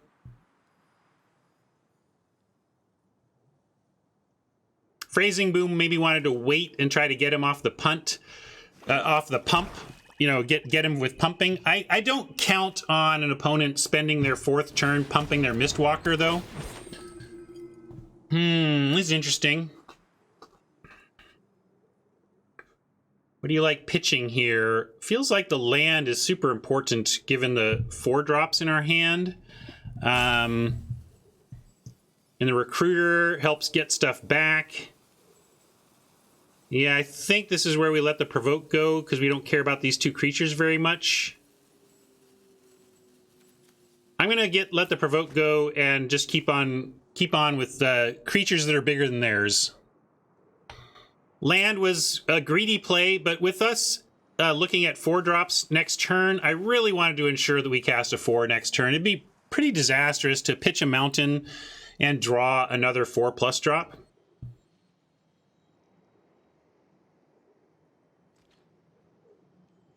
Yeah, Corridor getting back with Recruiter is also fine.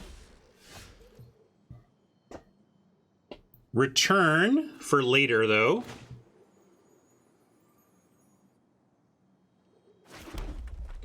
Let's play Cardor and eat the Disciple if we can, and then the Raider actually has attacks again. I'm going to try that. I don't want to attack and trade off for the Disciple. Let's try and eat the Disciple first.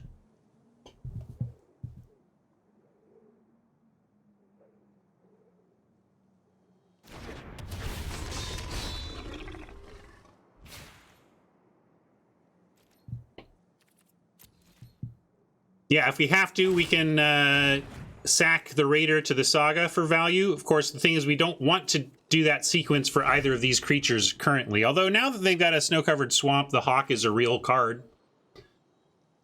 But if they're spending their turns and a mana, you know, trying to dig themselves out of this, that's probably good for us. Well, that hurt, and it hurt in part because of the exile. Be nice to be able to get that back with a Recruiter, but we're not. No blocks, though. We can do some racing here. That's fine. Hulk Smash. And I'm just going to Craven Hulk here.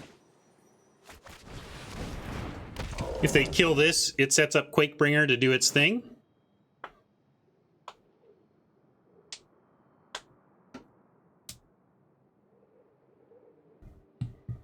Although that's assuming a lot of things. That we play the Quakebringer, they kill the Quakebringer, but not the Giant. A lot of, you know, whatever.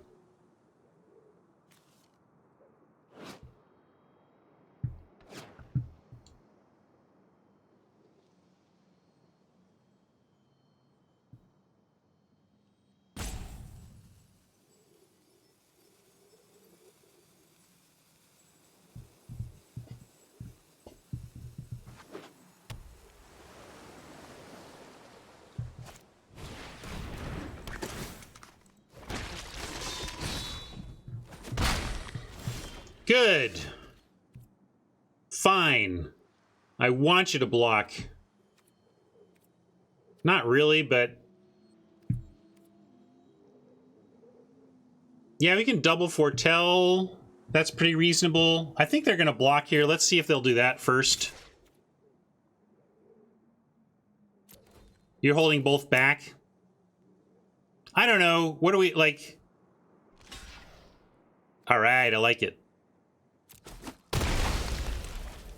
I feel like if we're holding back to block, we put ourselves in a spot where one removal spell on a Raider completely destroys our whole turn. That's why I didn't like keeping back to block. It just... one point of damage and our whole plan is utterly wrecked.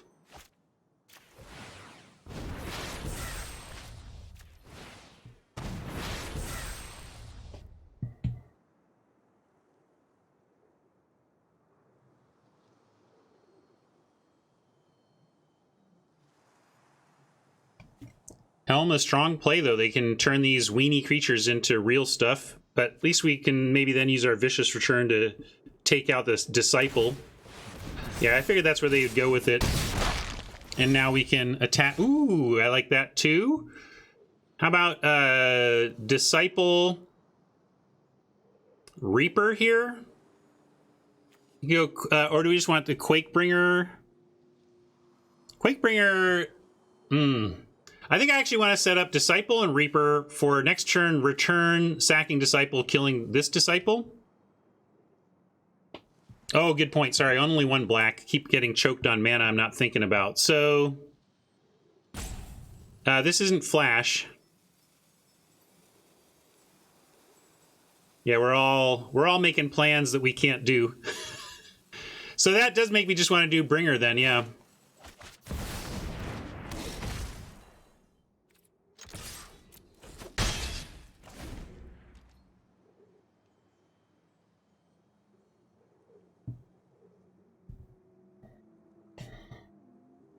They still got an attack with the Disciple thanks to the Menace. I could have left the Raider back to threaten a double block, but again, I just, like, it's exactly for like this that I don't like planning on blocking.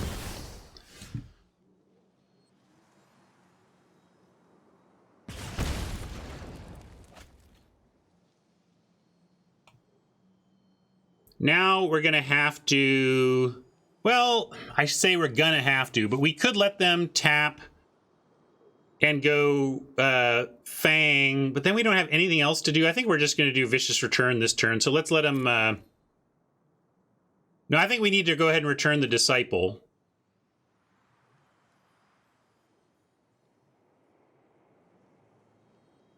You like return face? I think we're still in enough of a race here, and with the Pillar making the race tough on us. I mean, the Quakebringer is still doing its thing, so there's that.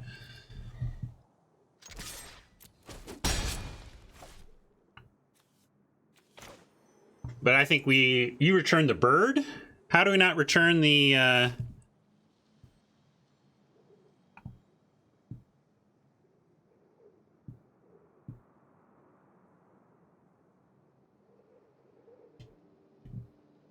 Can use the Saga after they deal with that?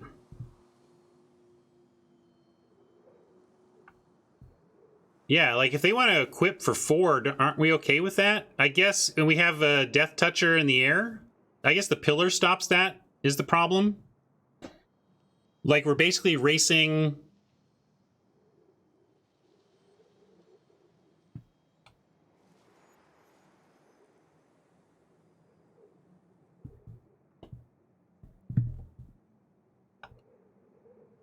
Yeah, they only have one swamp.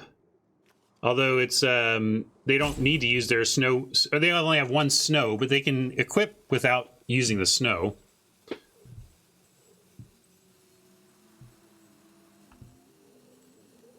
Interesting. I'm gonna play this, and then we're gonna decide what to shoot. I'm going to go with the Disciple. Maybe I'm wrong here and you all are right, and that the Hawk at 4 toughness with the equip is too dangerous. But we do have some stuff. I don't know. Maybe that wasn't right.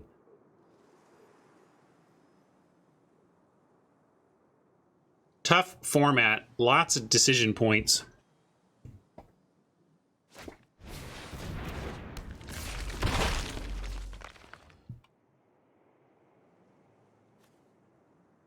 And we are going to discard our Elder Fang since it's not going to get anything from them. Well, it can be, Jim. Jim says lots of decision points equals a good format. It's not that simple.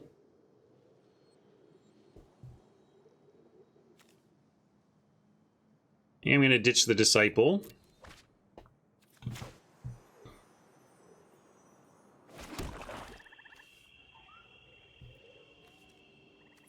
Lots of stuff can come back. We could 2-spell Hammer and Reaper. We could Reaper so that they can't just equip up and start swinging away. I'm going to play the Quakebringer again, though. I think that's where it probably starts.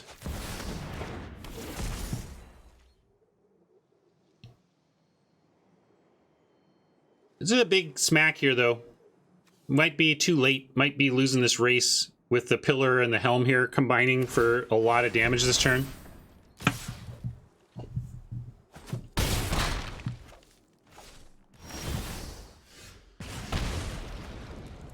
See, not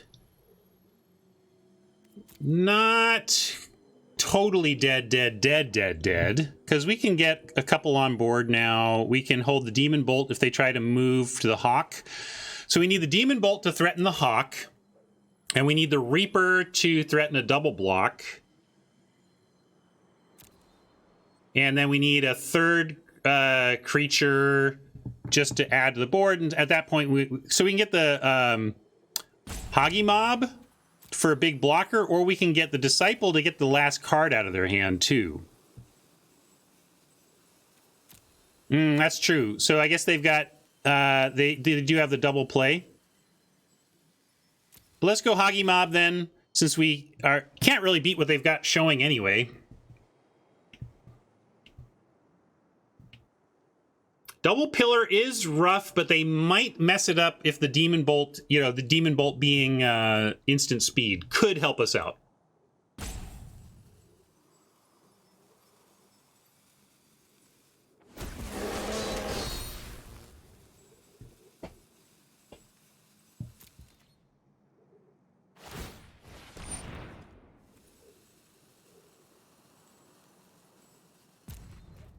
Well, now... what does attack all do for us? I mean, it only, we lose if they do their plays right. We're very dead if they play correctly, and attacking only encourages them to play correctly more. So I'm going to say no attacks, and Reap, and Bolt, and know that we should be dead, but let's give Oppo a chance to mess this up. No Foretell is right. Yeah, I should have held all the mana. I just do that out of habit, really, but it's fancy play to Bolt. It just gives them more info, right?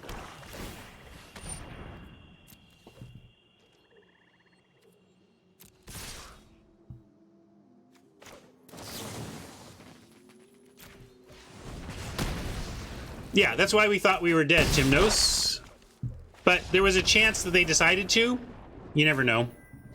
We had our only out was Oppo making a mistake there, so we tried to give him a chance, but they didn't. All right, we're 3-2. I want one more win out of this. I don't know what we par pulled, but the deck is fine. Let's get to 4 wins. Nice big jump in gems from 3 to 4. So I really want this last. Really want one more win here.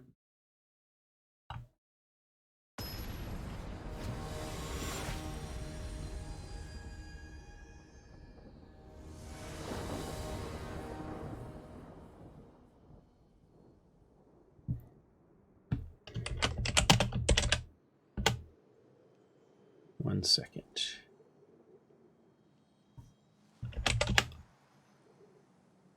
Yeah, I'm getting in my data into my spreadsheet before I forget it, especially that I paid gold today, not gems. I try to track that. This is an easy keep here. Only 2 lands, so we could get stuck, but it's a nice looking hand if we get any kind of land support.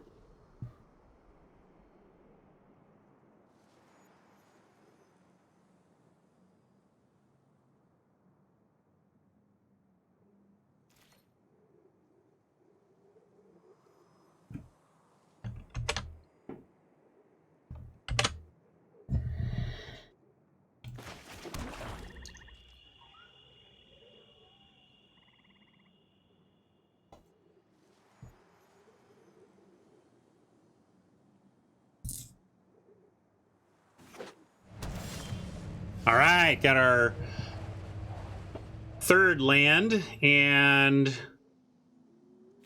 could hide our mountain. I don't know, it doesn't matter too much to me. You could start on Demon Bolt, Foretold. I'm cool with just getting this down, though. You like Foretell the big dude? Yeah, maybe that's a fine play, too.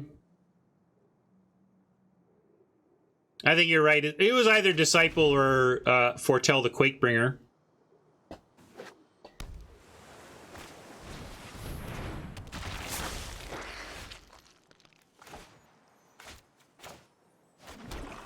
Bring out the Fire Walk with me now.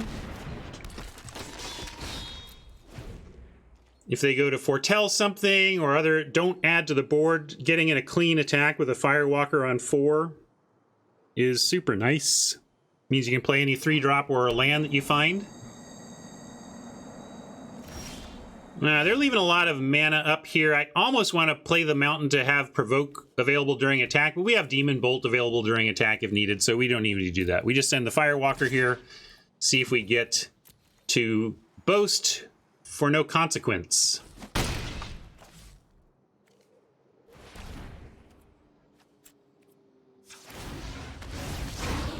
Oh, Hulk, you're a little too expensive, buddy.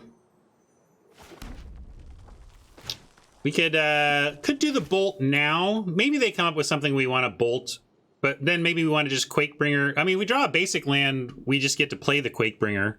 And foretelling 2 versus 3 here. I don't know what. Yeah, I like foretell bolt. I'm glad. Yeah, Fenner agrees. Like, I don't know what foretelling the Quakebringer actually gets us.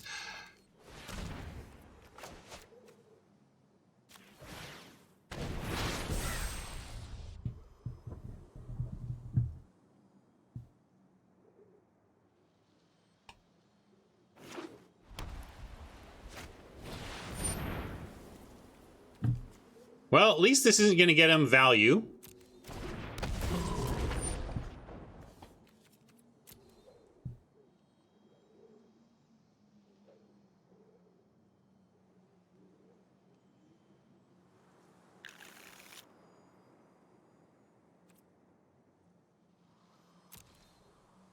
If we bolt...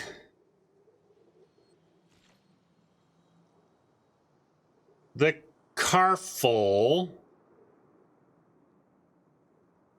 I don't know about that. I don't know about that.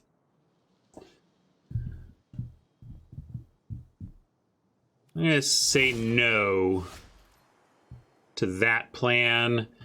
And I'm going to say no to... well, we could send in the Disciple, but then they would just block with the Harbinger. So I'm going to just play our Quakebringer here.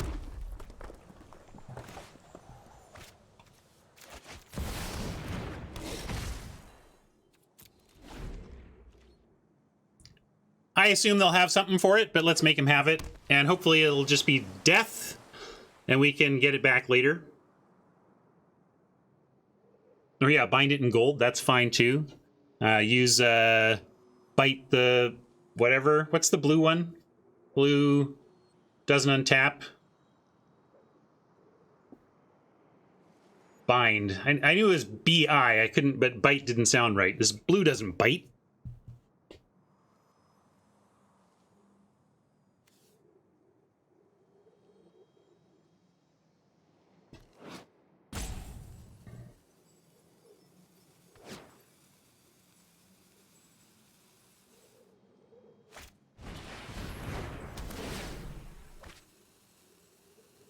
All right, well, we're gonna use whatever tools we need to get that giant dead eventually here. We can send Firewalker, and if they block... yeah. It doesn't shock things, it shocks humans, right? It doesn't shock things. So, let's see. If Disciple... yeah, I'm kind of in on sending everything here. Because there's a lot that we have a lot of things we can do in response to a lot of different blocks here.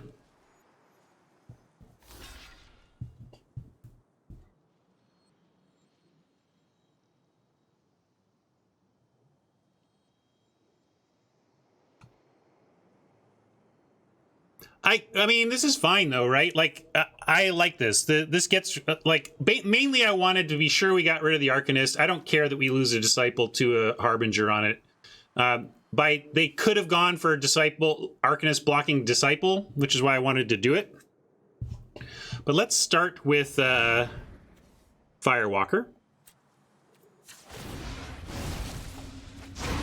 Ooh, nice. All right, so we get to play a Disciple and bolt the Arcanist.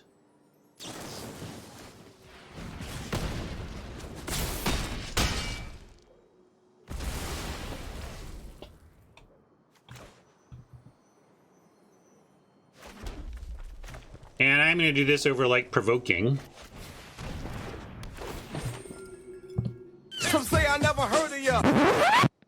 Don't believe the hype, it's a sequel. Don't believe the hype.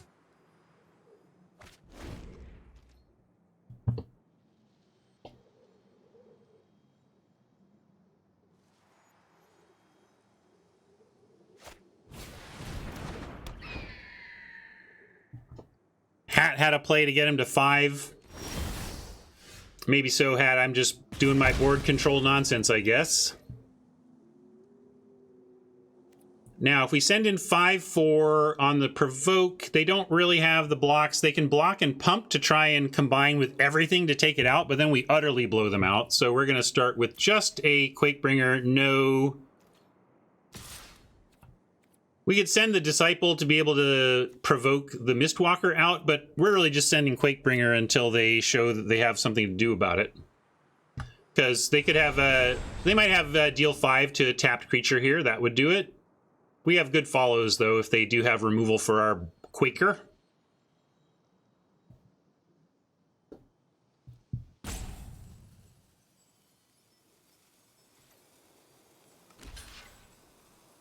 Chumping, though, good to see.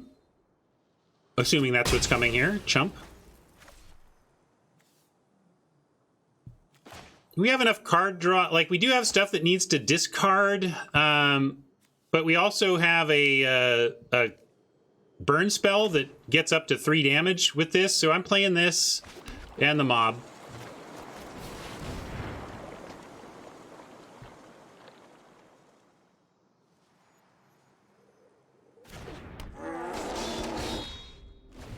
Pausing is explained fully by the Mistwalker, so we don't know anything about their hand.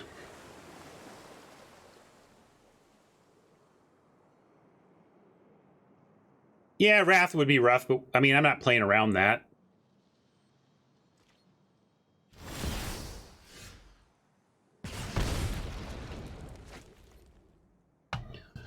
Provoke now could present lethal, but it also goes to the face.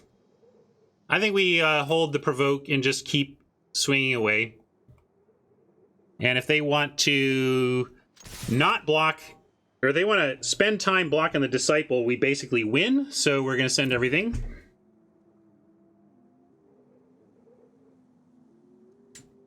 Tie my shoe there. Can mob go to face? Yeah, any target. Nice. Okay, so now we got to make sure we want to do this. So, non-Lamper, top or bottom for Quakebringer, and then hand for the mob. Yeah, we're going to top, and then there's no reason not to ping, though, right? Should we ping? And then get our... Let's make sure there's not other things we want to do instead. Yeah, this is correct.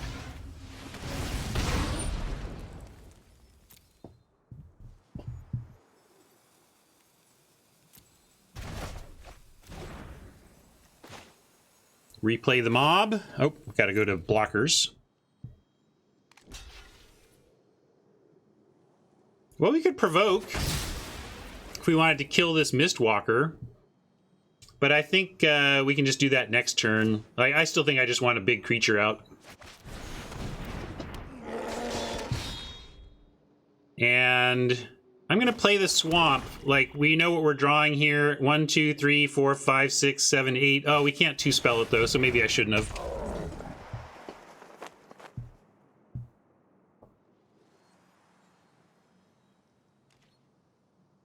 Okay, this basically gets us there.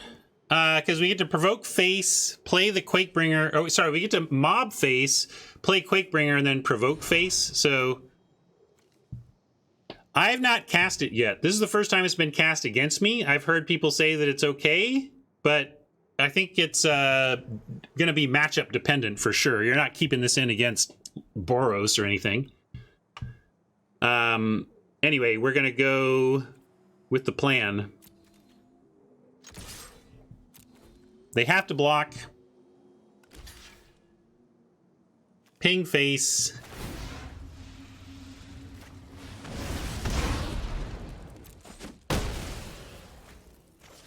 Quake bring Quake.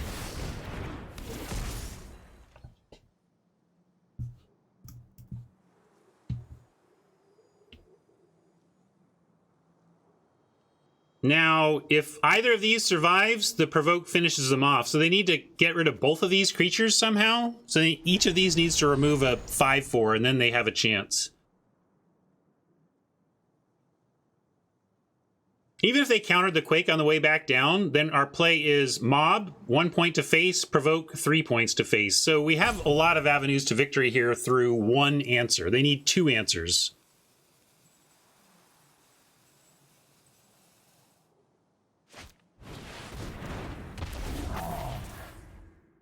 What's your point, Boom?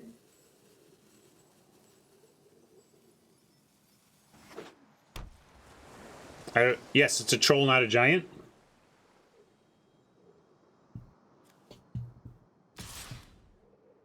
All right, we got this one. Made it to 4 wins. I like it.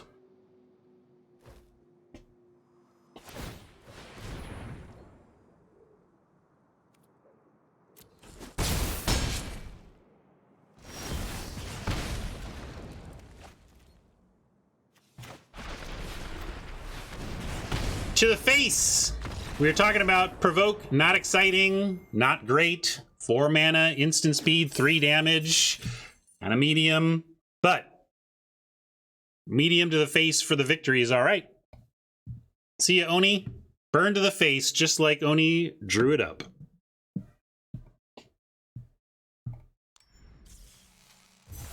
All right, cool. Made it to 4 wins. That always feels good. Going to be facing some better decks now, and our rank is going up. But if we lose the next one, I like this event. I think we got to our... Yeah, that 4 win just makes you feel very good about the result. Not a common or uncommon. I don't know if there's rare ones, Cheese, but a common or uncommon, it's the only one I know of. Yeah, we're keeping this, and I'm going to go Raider into Massacre. And might just do no discard if we... Like, I guess if we draw a land, I'll pitch it. But if we draw a cool spell, we'll just go no discard on Raider. Yeah, I'm going to go Raider, no discard into Massacre.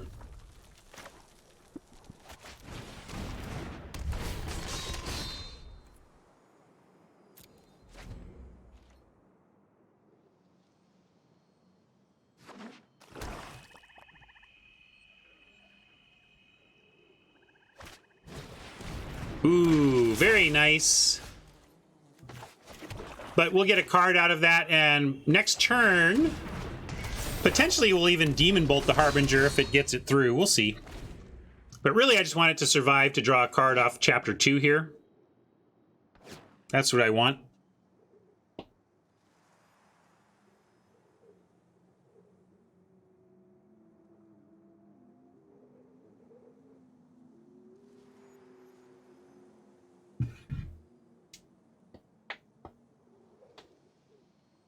Thanks for that reminder, Gannett. We did that when we got on air this morning, but for those of you who don't know, the store has 550 gold for 50 gold, so free 500 gold in the store if you go to the deals section.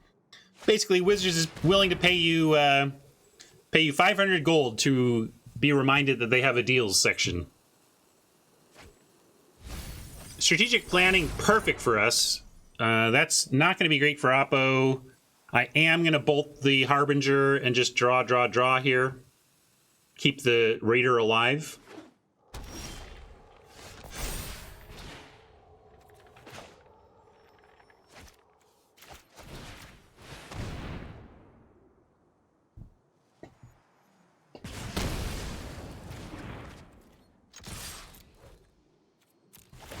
Land us, please. Please? There we go. Thank you.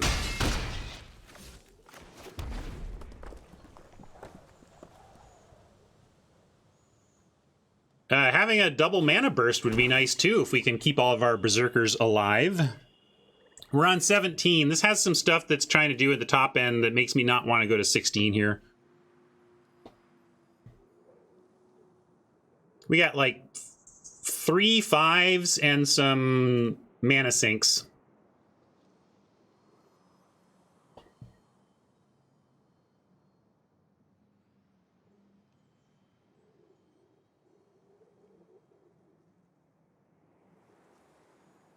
Yeah, we do have some stuff to do with extra mana. Certainly haven't felt like we're low on it. Oh, nice. I'm gonna, let's see, with 1, 2, 3, 4, guaranteed 6 mana, we actually get Disciple and Kaldheim. So I'm gonna, or even Hulk, I'm gonna keep it alive, take a point of damage just to get the mana off it. And now we get 7 mana. And with 7, what can we do? We could go Hammer Disciple even. I like that. Wait for Doomscourge until they have something that can actually crack back. Like get trapped by our forced attack. So I'm going to go Disciple. Make him ditch. Some say I never heard of ya. Don't believe the hype, it's a sequel. Don't believe the hype. And make sure I've got it all. Yes, I can do this and pay.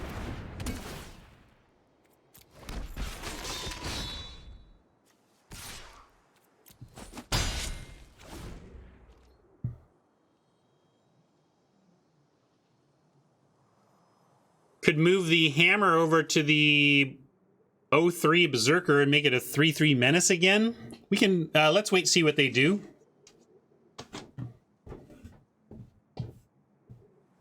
Oh yeah. That was,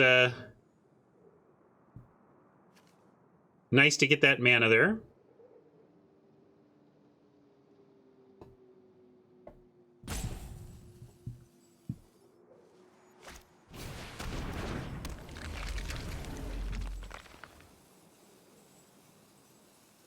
Mistwalker is going to eat a bolt.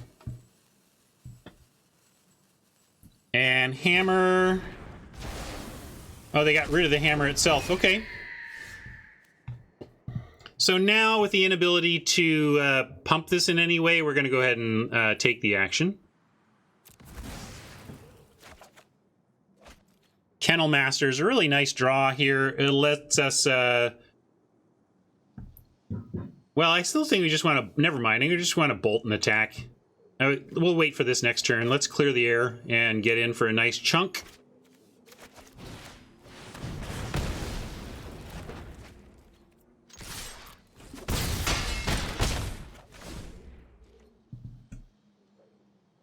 Kennel Master, Kaldheim, all good here. A lot of mana up. Not sure exactly what this is about. Makes me nervous. Makes me want to save this to actually play after there's some sort of board that we're trying to defeat. So I'm going to start with an attack here, and then... Yeah, maybe just throw out a generic Hulk.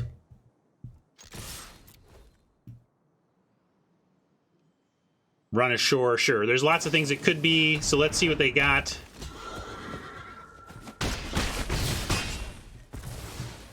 All right, and now I like Kaldheim to make this thing attack so they don't have blockers.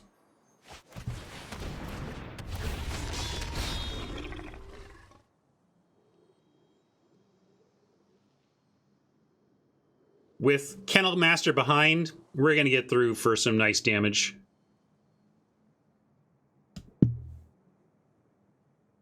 Are there instant speed board wipes? Maybe you just meant they take it, untap, and wipe. Yeah, that would have been rough. But, I mean, we're pretty set up to recover from a board wipe here, even.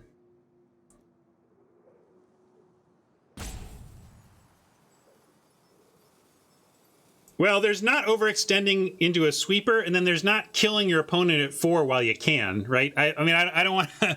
I don't want to... don't want to walk into a sweeper, but I don't want to fail to close.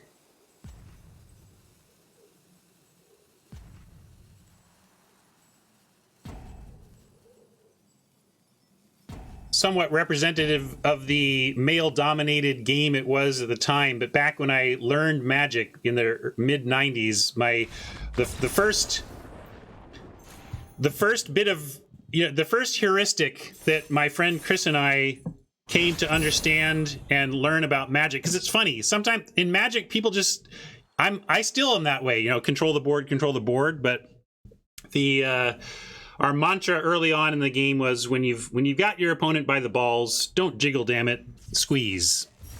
And you don't want to overextend into wraths, but you don't want to fail to win. You don't want to give them extra turns, is the way to put it. You don't want to extend into wraths, but you don't want to give your opponent extra turns.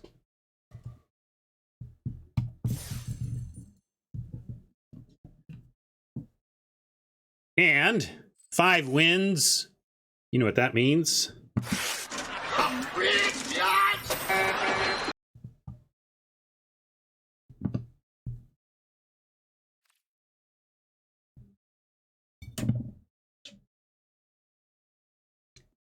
The coffee, she is gone.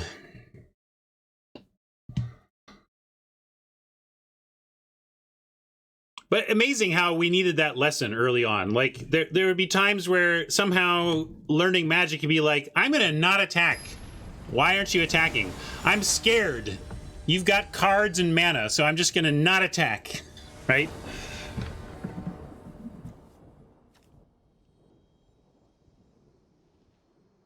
Mama making a pitch for some gauntlet participation. Right on. We're going to keep this. Not many things we would frostbite on turn 1, but in case, we will go ahead and play Mountain. I mean, they drop that bird, I probably kill it. Nothing to do on 2 here. Unusual.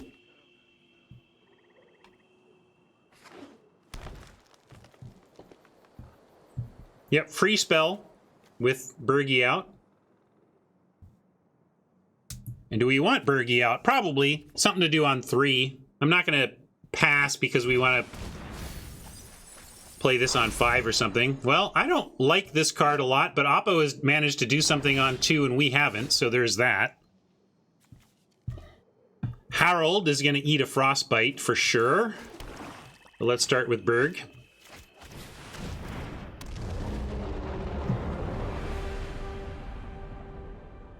Yeah, if there were other action, I could wait, but there's no other action, so we're not gonna wait. Next turn, we can Craven Hulk Frostbite, or Frostbite Craven Hulk.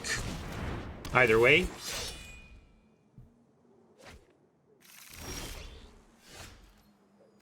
We could wait for them to try to buff up their Harold, but that's a little fancy play. We just want to get in here.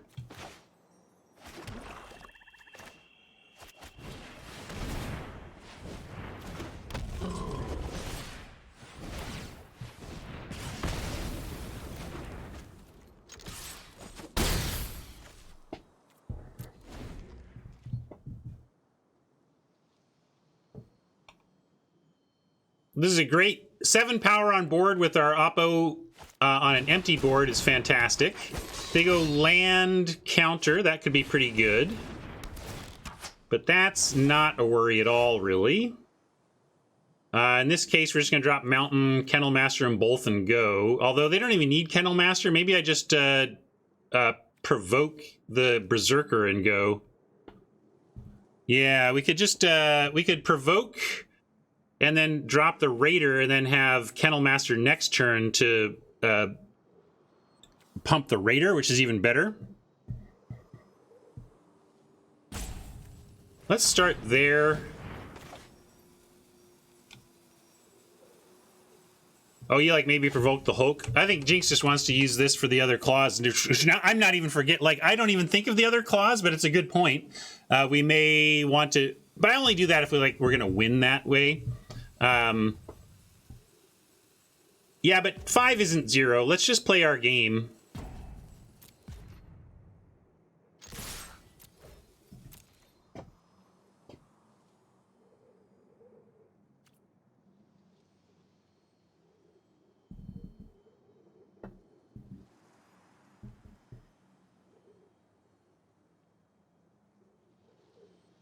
You'd pump here. Yeah, okay. Yeah, that's fine. Let's do it. We'll do it. It does set up with it's because of Kennel Master. The Kennel Master sets up another follow-up attack so well that I think we can do it. But that's what it's about for me.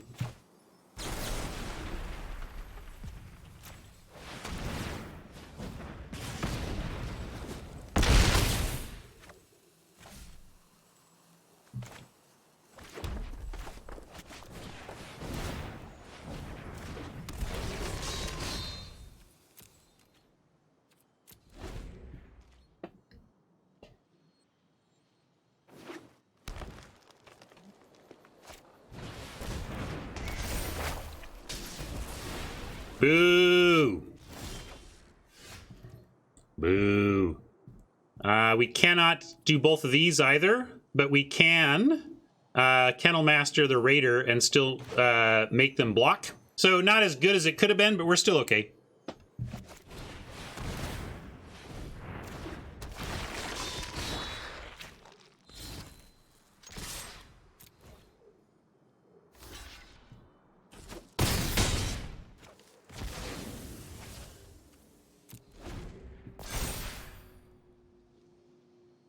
Library or forest enters tapped, so that's not ramp.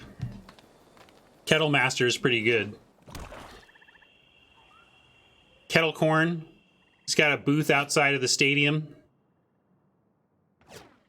Guy's got the best kettle corn in Seattle, man.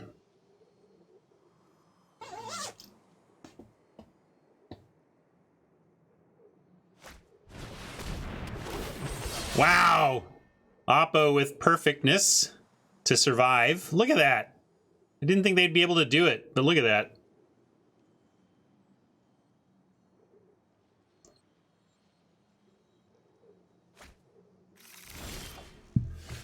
All right, well, we get to Village Rights, one of their blocks, or we could Village Rights the Disciple now. Maybe I Disciple first.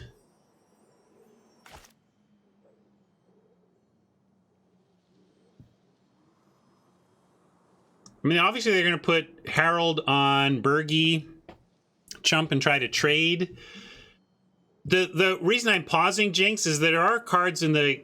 Like, there are ways in which we could win the game if we did the Raider first.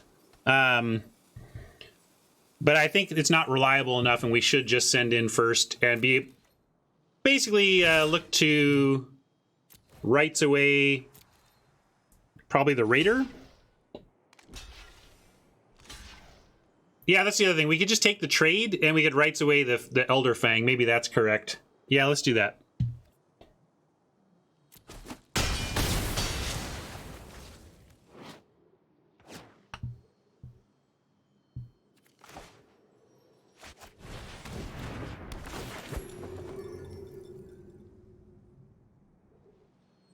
Yeah, Bergie would have given us a little juice, but I was also trying to understand how they were going to block, and that's why I was pausing before combat, but then it just felt like I was supposed to do it after. And we could also, like, if we rights now, we might have something to foretell. If we wait, we could potentially rights in response to their action against our creatures. But I think I'm going to rights now because of the many things that we have to possibly foretell, including bolts, including our giant. So I'm going to do this. I don't know if you like this or not, and I'm not sure of it, but I'm going to do it.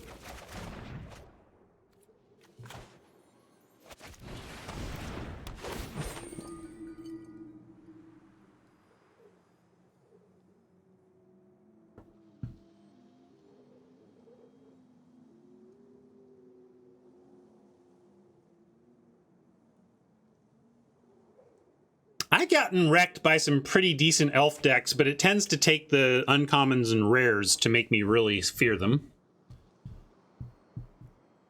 And holding mountain for... We've already used our Raider. We do have some looting, though. We do have the Vicious Return Saga, that kind of thing.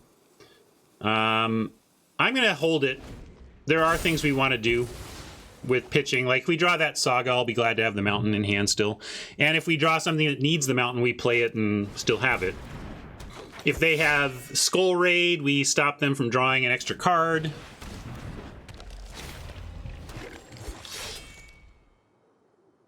Love to see some action on top here. That is not action. Darn it. So now if we send in, they have to block, but they can chump, which is unfortunate. Yeah, in fact, given that we are up against an elf deck at 5 wins, you can probably expect that they have a card like this to make the elf deck work. I beat an elf deck that played the elf planeswalker on 4 on earliest turn. That was pretty cool. Hard fought game that was.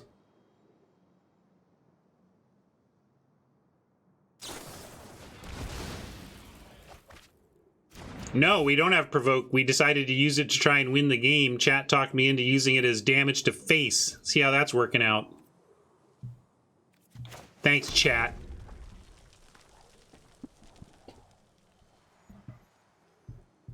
They'd be at 7 and we'd have removal for a War Master. That's...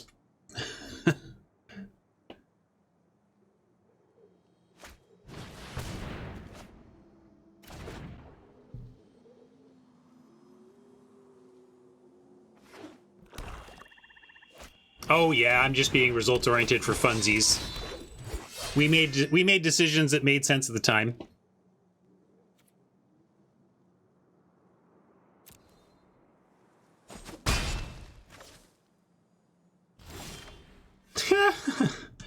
Not our dream.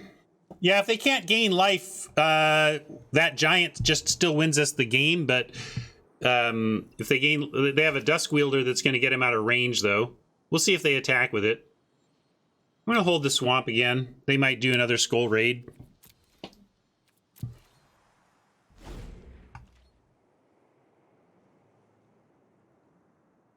Is Kaldheim Saga to face? Yeah, any target. So Kaldheim also gives us a win. Hammer, yep. Lots of outs, lots of outs.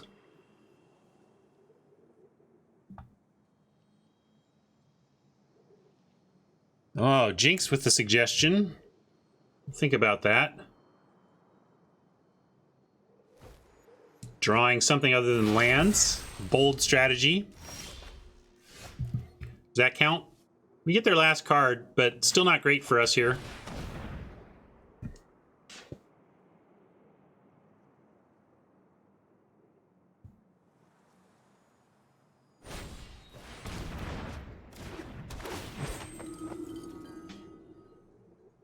All right. Effectively, you made him discard it. It didn't feel like it. They got to cast it, but it didn't do anything.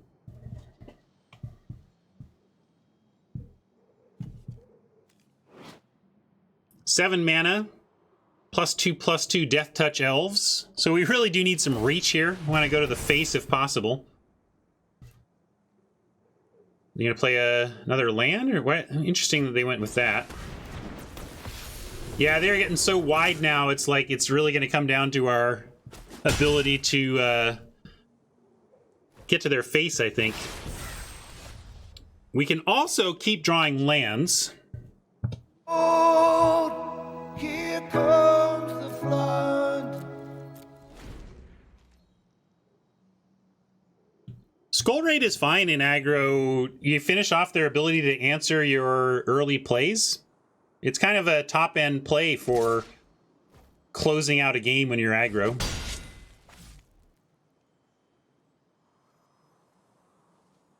Yeah, we have a Rare Giant and Uncommon Saga. Saga just gives us the win on the spot. How about the Saga? Ooh, I saw Saga and was not specific enough. All right, understood, understood.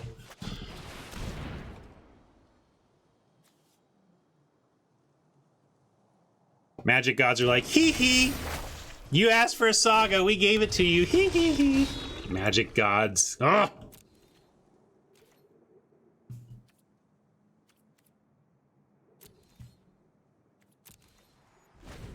It's a little frustrating, Pablo, but given that we're already at 5 wins, I'm taking it in stride here. I'm happy with this result, even if we lose this game. And we have some outs to get a fun win.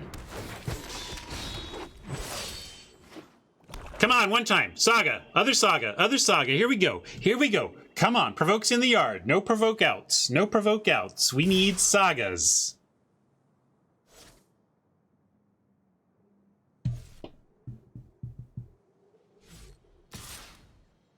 Oh, man. And the Dusk Wielder attacking is actually quite bad because now... Well, no, Saga still gets there. They're at 3, so the Saga still gets there. But the Giant doesn't get there on this. I'm going to do this and make him pump, though. I mean, I guess they have the pump, but... Does it even matter? Like, none of this matters. Yeah, we want the Berserker to draw an extra card. These don't draw extra cards, though. And the pump doesn't even really matter. Rob says don't block. Probably correct not to block, but I don't. Doesn't really matter either way. It doesn't matter. Like where it comes down to next turn or not, gang. It really doesn't need. We need to keep one of these, but it's about our top deck. It's about our next 2 draws.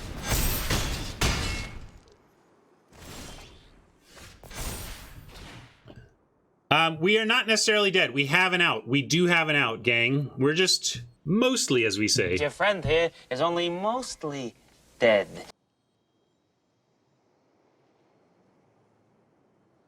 Well, War Master being dead doesn't even help us, though.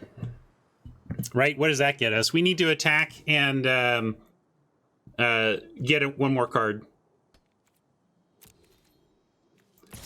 Come on, it'll be fun, Magic Gods. You've had some fun with me so far, but now deliver a little fun for my audience and give us one more win. Here we go. Saga on the top. Ready?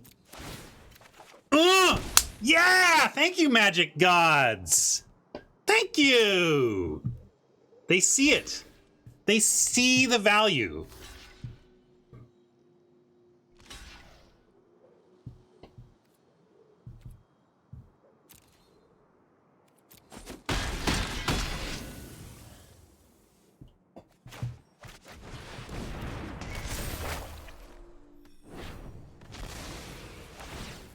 Boom!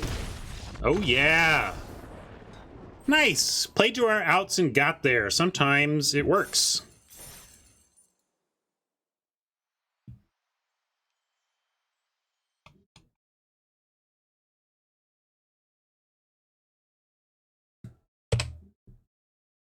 Oh, was that 6? That was even 6, right? Nice. Play it for 7? I didn't expect to necessarily with this deck, but it's good.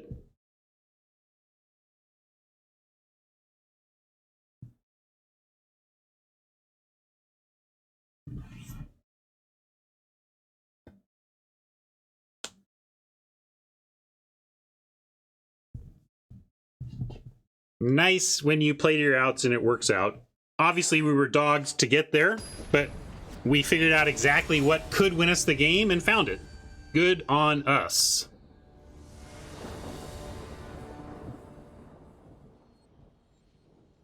Another keepable hand, even though our first play right now is 3, unless they give us something to bite.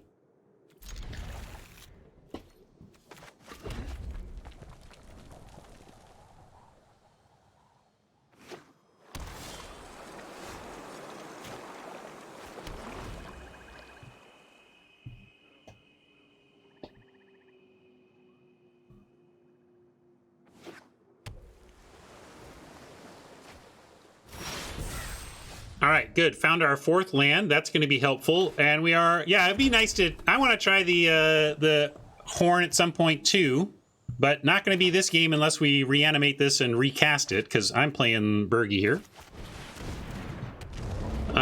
Snowy, I don't know, we could get this immediately picked off with 4 damage here. That wouldn't surprise me at all. Possibly a snow land and a frostbite. That would do it.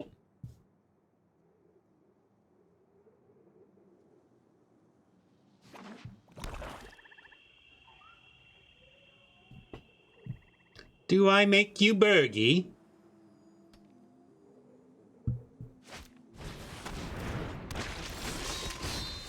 Hello, we are going to wreck them. Kind of like raiding away the Kennel Master ahead of the return, right? Returning the Kennel Master off of Cardor. Although...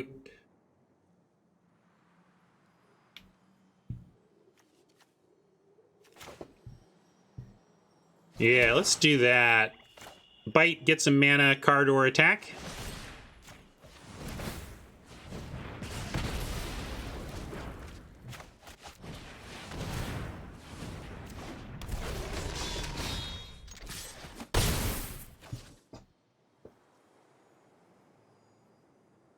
Yeah, that's true.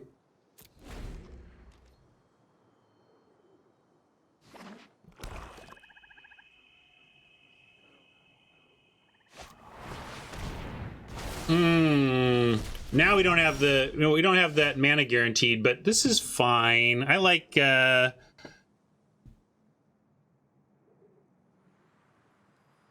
we could do, how about the Raider pitch Kennel Master now?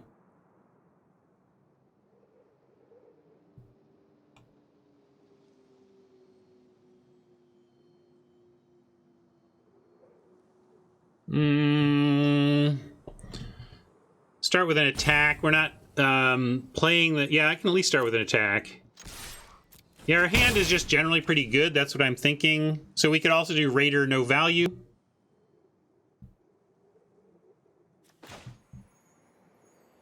Let's do this.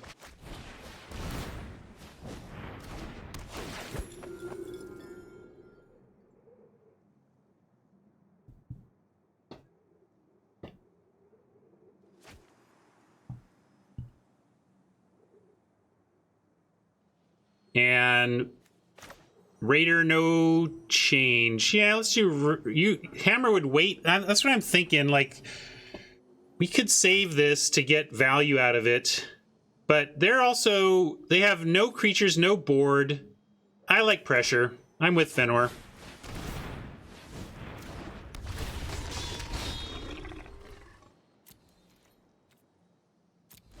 We feel like we're not specifically an aggro deck, but sometimes your classic mid-range limited decks just get an aggro-ish draw and you have to leverage it.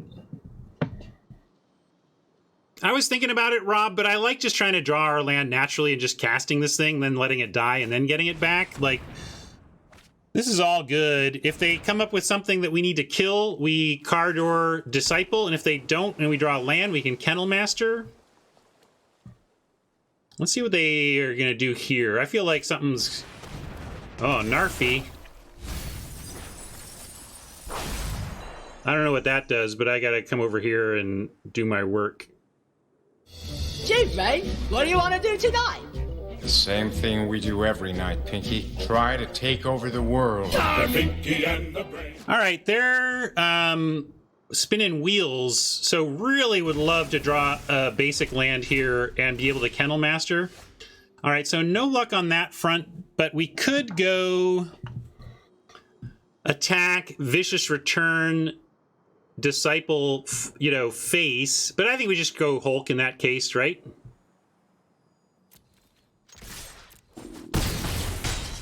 Still do all this stuff later.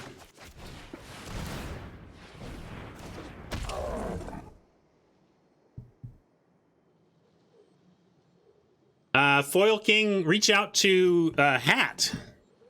Hat could hook you up with it.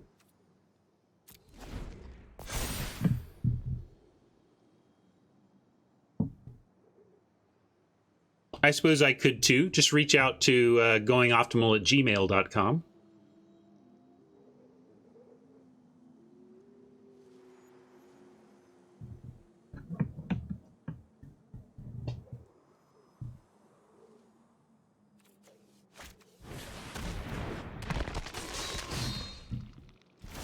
I kind of missed whatever happened there. I'm sorry, I was looking at chat, but I'm going to go with Kennel Master here.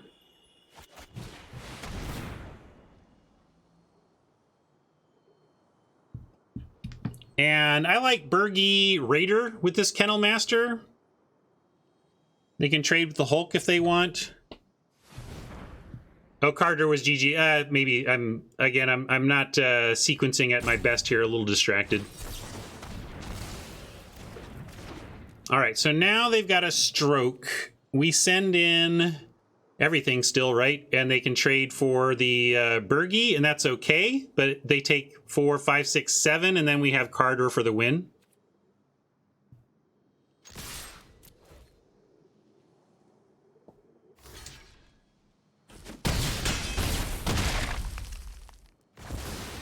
All right, let's see if we can just keep all of our cards and one creature for an attempt at 3 to the face next turn.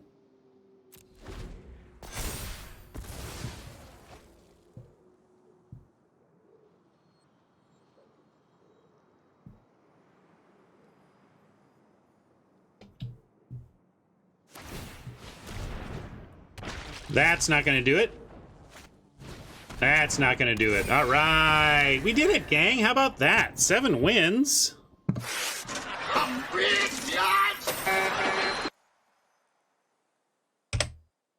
Well, I guess if the pods are going to keep forcing me into 7-win red-black decks, we could do worse, but I would like a little more variety on stream.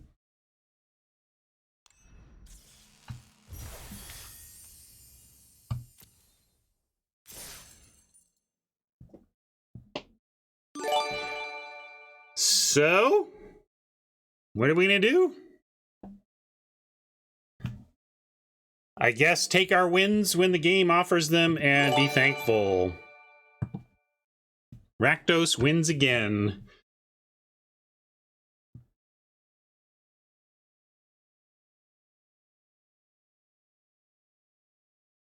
Everybody wants to do snow, and yeah, the aggro is pretty open these days because of the snow. Everybody's tempted by the snow.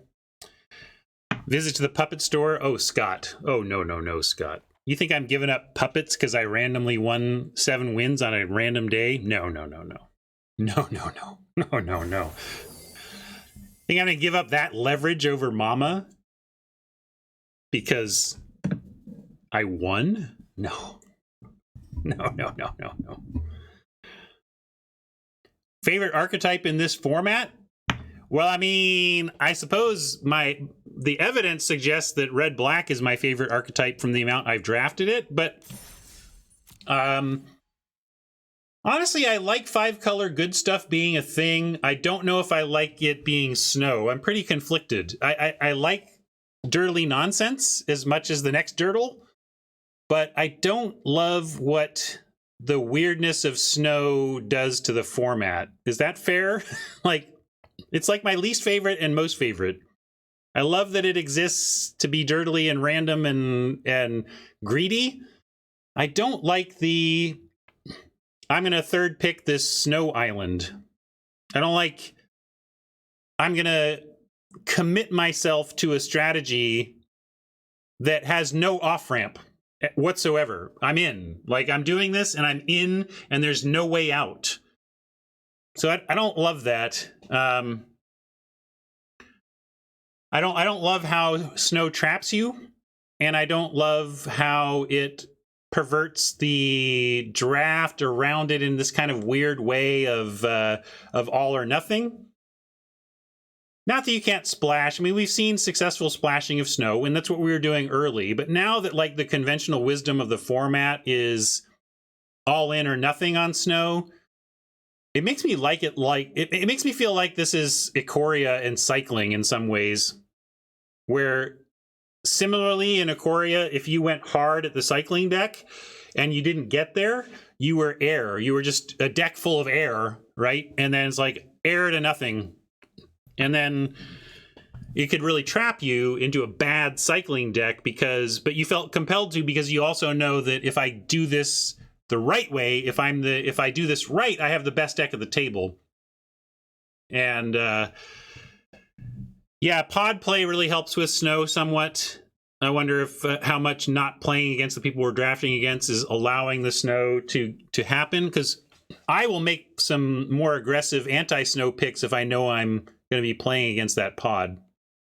So I don't know if they'll ever offer it East. I think if we ever get in-client, in-pod drafting, it will be because they expand the friend systems, the buddy systems, to allow you to play with friends. That's how in the same way that, we have turned to Senryoku's awesome website, mtgadraft.herokuapp.com, to accomplish this.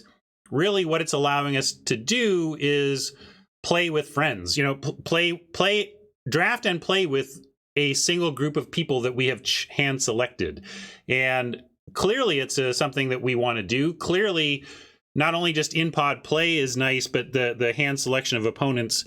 So I think if we ever get that feature in Arena, it will be tied to buying a draft for your friends or something like that. So we'll see. In any case, I'm going to say goodbye to our YouTube friends. Thanks for hanging out for that nice way to kick off the week here.